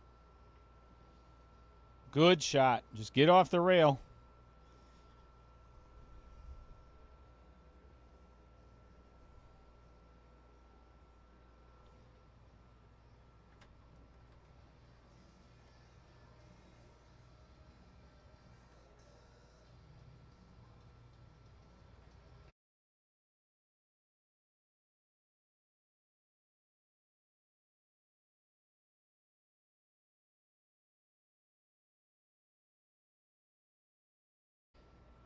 Well, here we are, folks.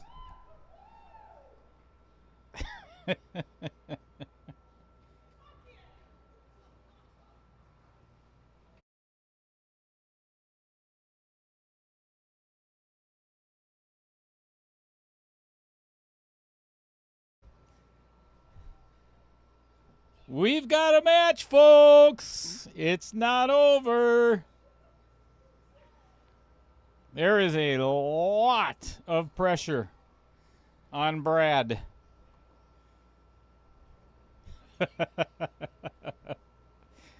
Oh, is this good stuff or what?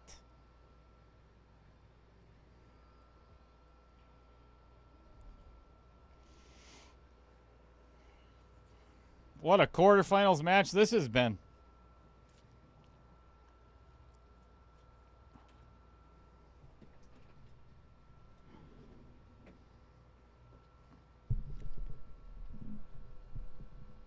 It's like I've said all along. It's one of my favorite things of the Knockout Challenge is the fact that none of these guys, I don't care who they are, have never played for this amount of money in a pool tournament before. So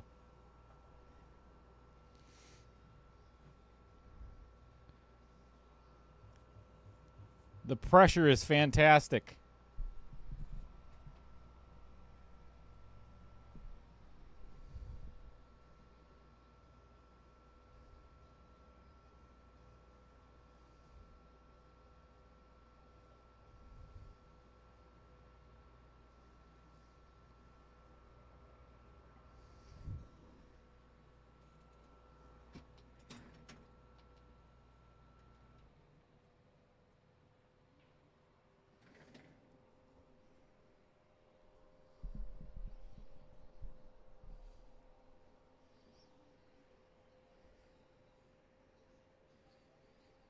And we have another rack that is not really runnable.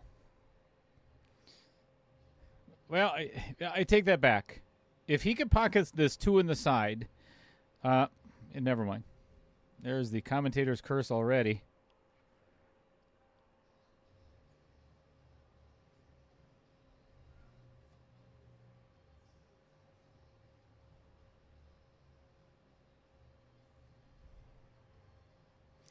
The unfortunate part for Chris here is the fact that even though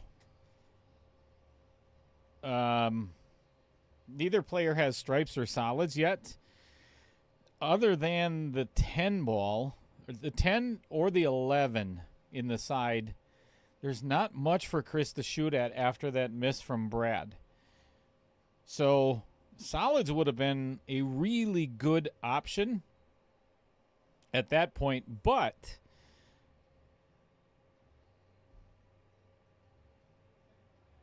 man, I don't know what I would do here.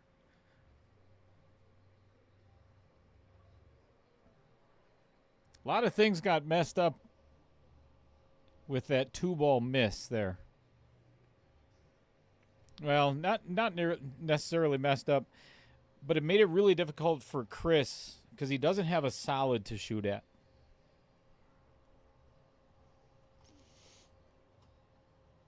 What's going on, Dan Yenner? As a matter of fact, for those that, if you are interested, let me pull up. I don't think I have the flyer anymore. I might have taken it down. The KO 4.1, which is the tag team Scotch doubles. filled today. So that one is done. So we are going to be starting that. Well, got some players that need to pay their entry fee yet, and we're potentially going to have a player auction as well. So we're going to have, and we also have WISPA in there, WISPA teams in there as well. So I have to work around that because I don't want, obviously there's a lot of players that are going to be there, so I don't want to interfere with any of the state tournaments.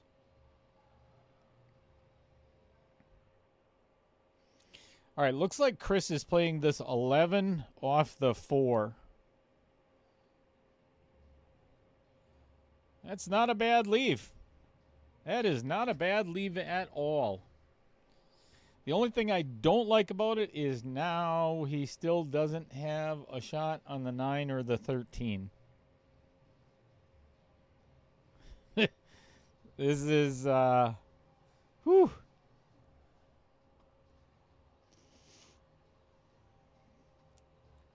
So the Scotch doubles being full, we've got 24 teams. And let me tell you, it is quite the field.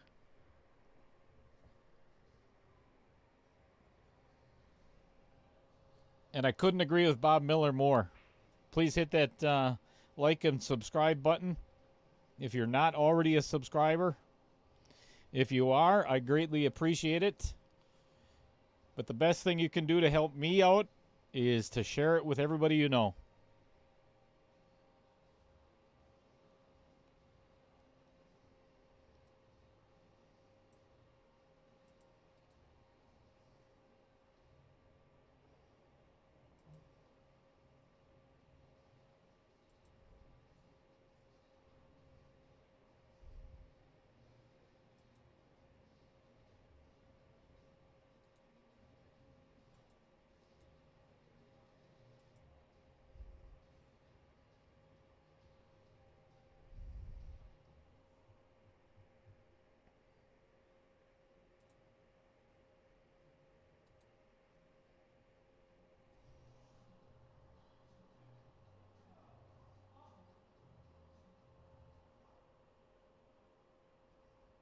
I like it.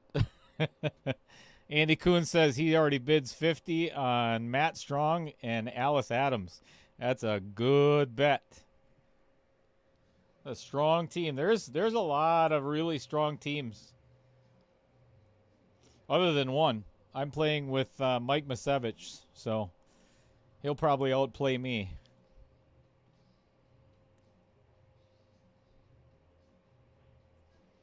Well, I'll tell you, if Brad wants to win this match, or if he wants to take the offensive here, he needs to shoot this 5 in the upper right-hand corner. Hit it with pace, and he could potentially push the 4 out of there, and he could run this rack. If he's going to play on the defensive side, he's still got to, yeah, that's, oh my goodness. You got to be kidding.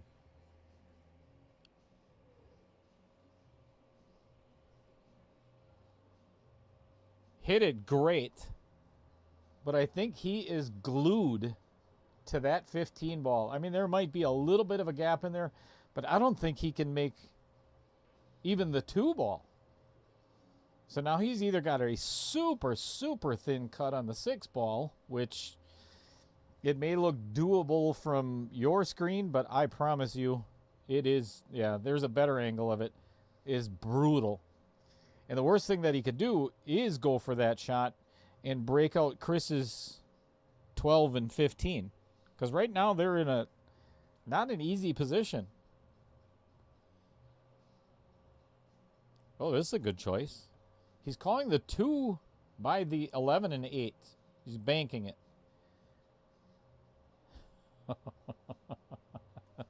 We're in for a long game, folks.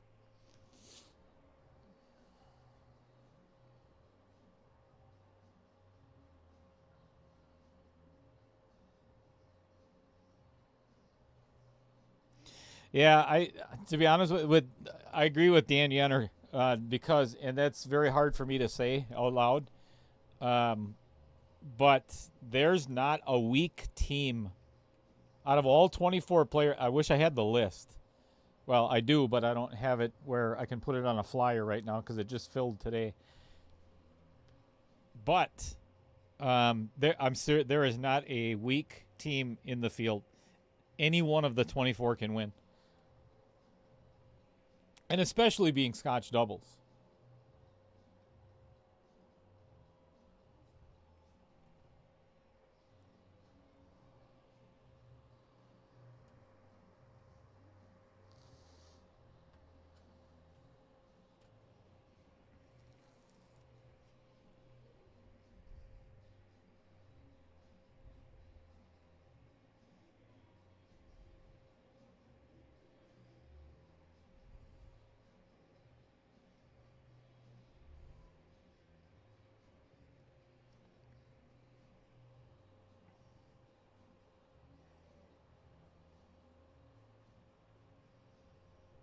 Yep.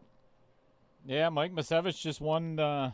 Thank goodness we got in when we did, because I think his Fargo is going to go up before we end up starting the tournament. So, yeah, it's really, and Mike has put a lot of work into his game. So, good on him. Oh my goodness.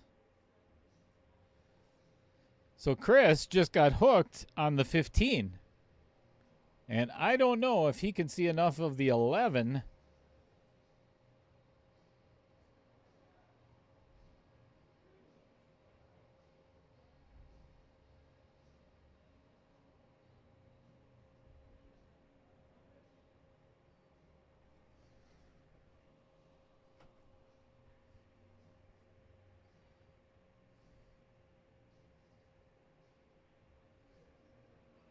Oh, very nicely done.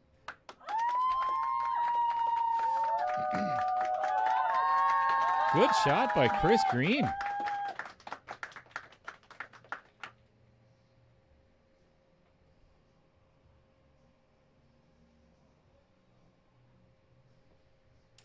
Nice save.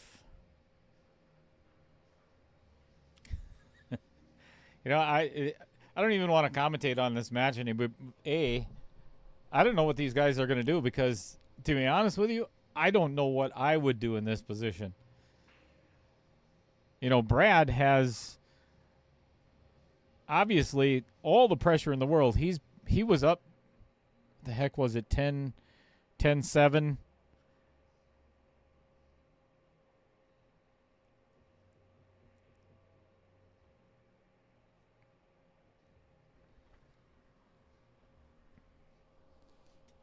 He was up 9-5 at one point.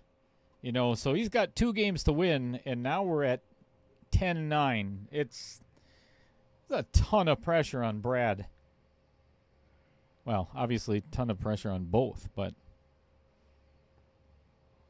So it looks like Chris is going to opt for this combo. Here's the way I would really like to see him play this, with pocket speed. Make sure that 13 stays. Oh, boy. Never mind.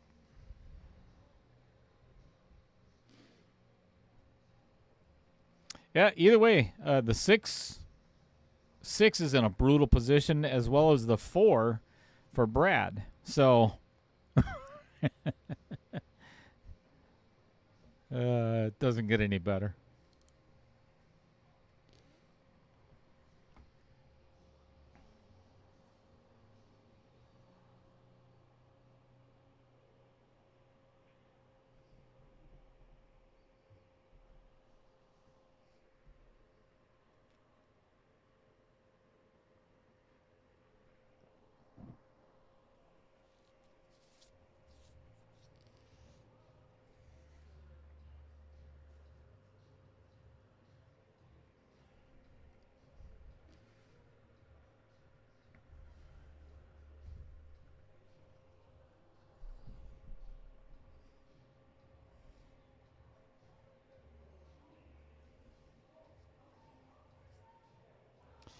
So if I was Brad, one thing that I would like to do, though, is get rid of that 3 and 7 on that end of the table. Because you don't want to have to get back down there in the first place or later on in the match, right? The other thing is, because they're in such... It doesn't matter anymore because he shot the 3. So we'll just stop talking. So now, there's a really good opportunity here for Brad, if he so chooses, to pocket the 2 with a little bit of left-hand spin and bust up the 6 and the 8. Never mind, he called safe.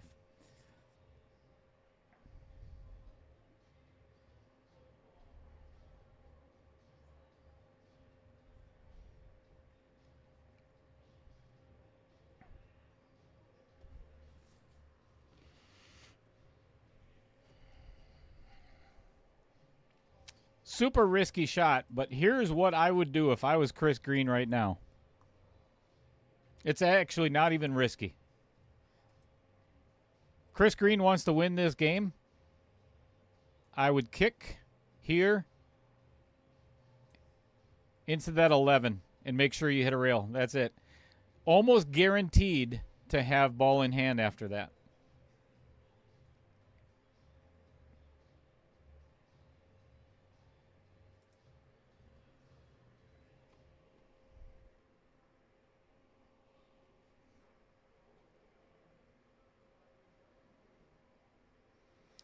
Right now, the 8 ball cannot be made where it sits.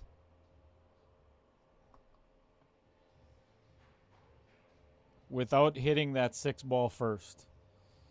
So, at some point, and that's the reason why if Chris had played it safe, it pushes the 11 into a position where he can get the break on the 8.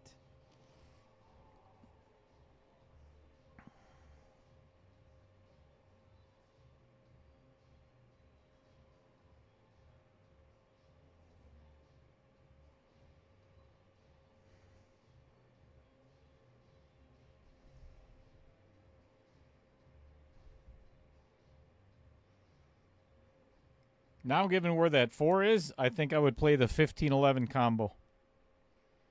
You could call safe and just push that 15 into the position where, yeah, I like this shot. That's perfect. That is ideal. Now the 15 is in the position where he can actually kick the 6 out of there or the 8, either one.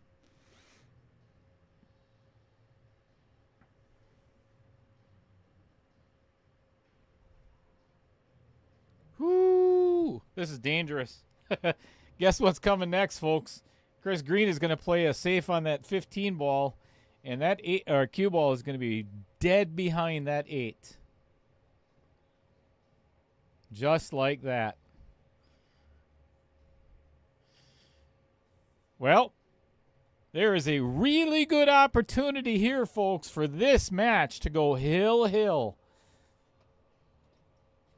If Chris Green can get ball in hand here,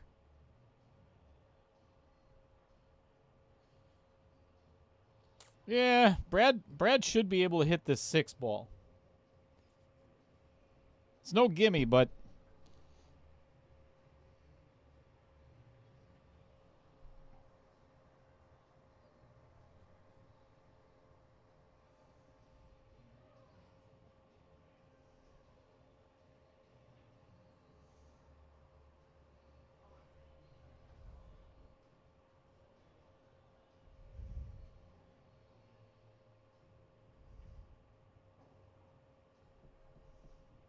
Trevor, apparently you got to type faster. All right. That is a rail. I'll tell you what. If I had ball in hand with Chris, this is where I would put ball in hand. I'm not joking. This is ideal position to run this rack. 9, 13, 12, 15, 8. All he's got to do is get to somewhere in this position.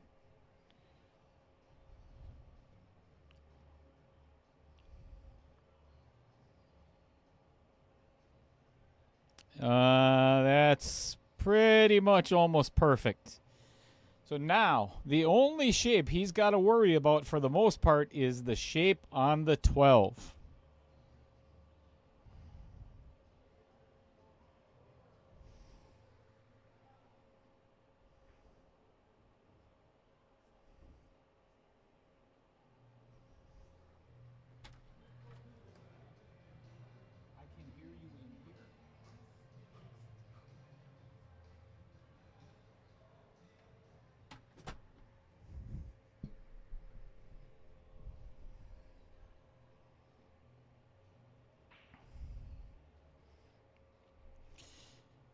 Well, I think this is the shot of the match right here. If Chris can pocket this 12 ball, he could be pretty much anywhere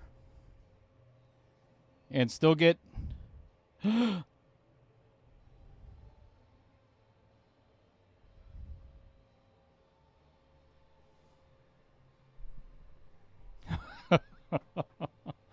Oh, and it's a rattler. Ugh, yikes.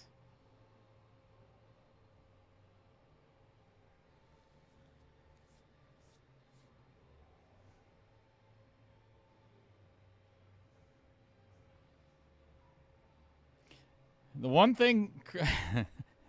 the one I don't even know what to say in this match right now. I seriously don't.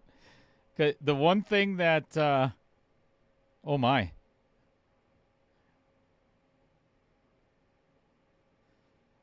I think Brad almost has to go for the out here. If he could play the 7 ball, because he does have a little bit of an angle, to get on the 2 ball in the side. So, I mean, granted, it's not a huge angle, but if he can get somewhere here, oh, that's tough. He's playing the carom. What? No way. I'd be shocked if he played this shot. He's playing the carom on the 2 ball to pocket Chris's 12 ball. And the 2 is going to go over by...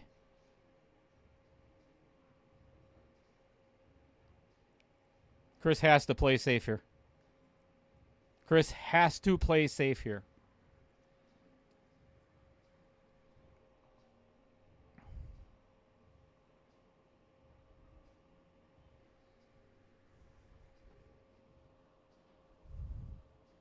Obviously, would have been better if he had gotten behind the 8.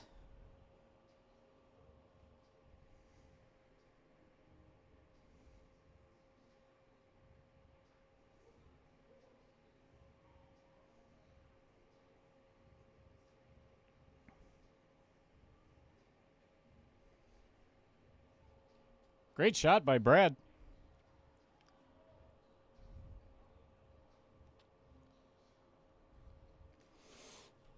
Whoo! This might be it.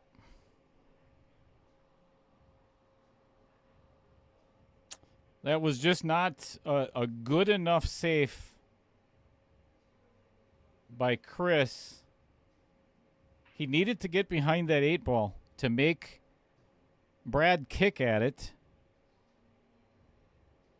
Because he left him a shot on the 6, or a safe, which is why we're here. All right, we're going vertical.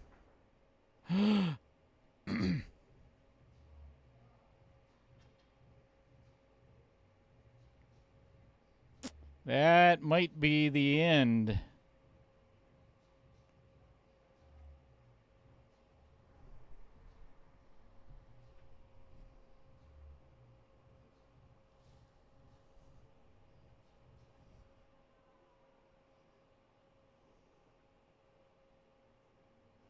Obviously has to shoot the 2 first.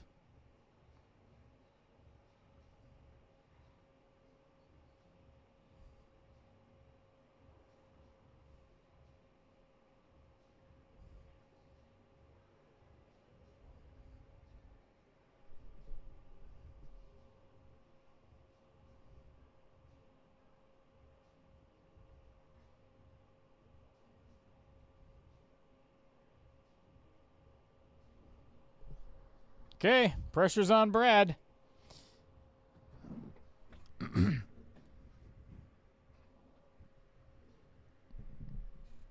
The most difficult shot that he is going to face is the 7 to the 6. So it all depends on the angle that he leaves himself after shooting this 4 ball. And there's a lot of places he could be.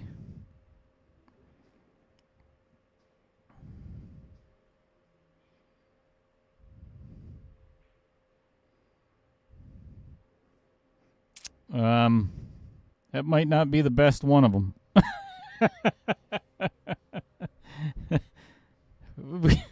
He has left himself pretty steep on this 7 ball, and reaching down pretty far too. Oh, he's a lot taller than I am, so whew.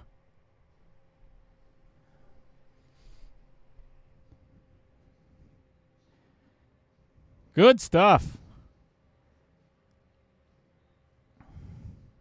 And it's going in the Vincent Didio Memorial Pocket, which you never know.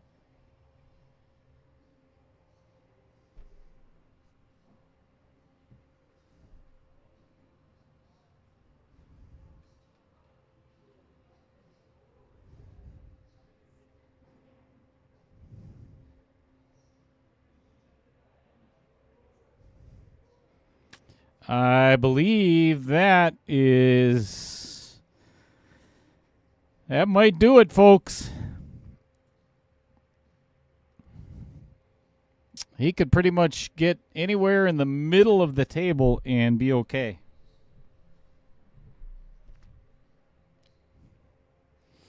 Obviously, has to make the 6, so we've seen stranger things happen.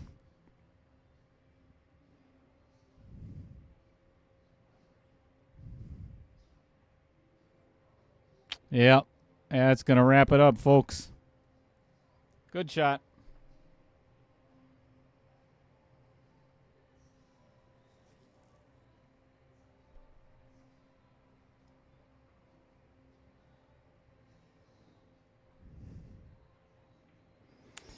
All right, that is a wrap, everybody. Congratulations to Brad Royce. Moving on to the semifinals. Unfortunately for Chris Green, his run comes to an end.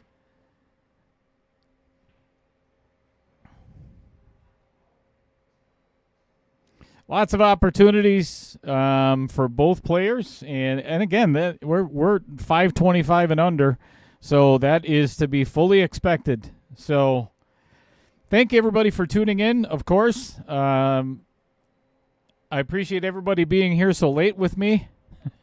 Almost 11 o'clock already, except on the east or west coast out by Jeff Williams.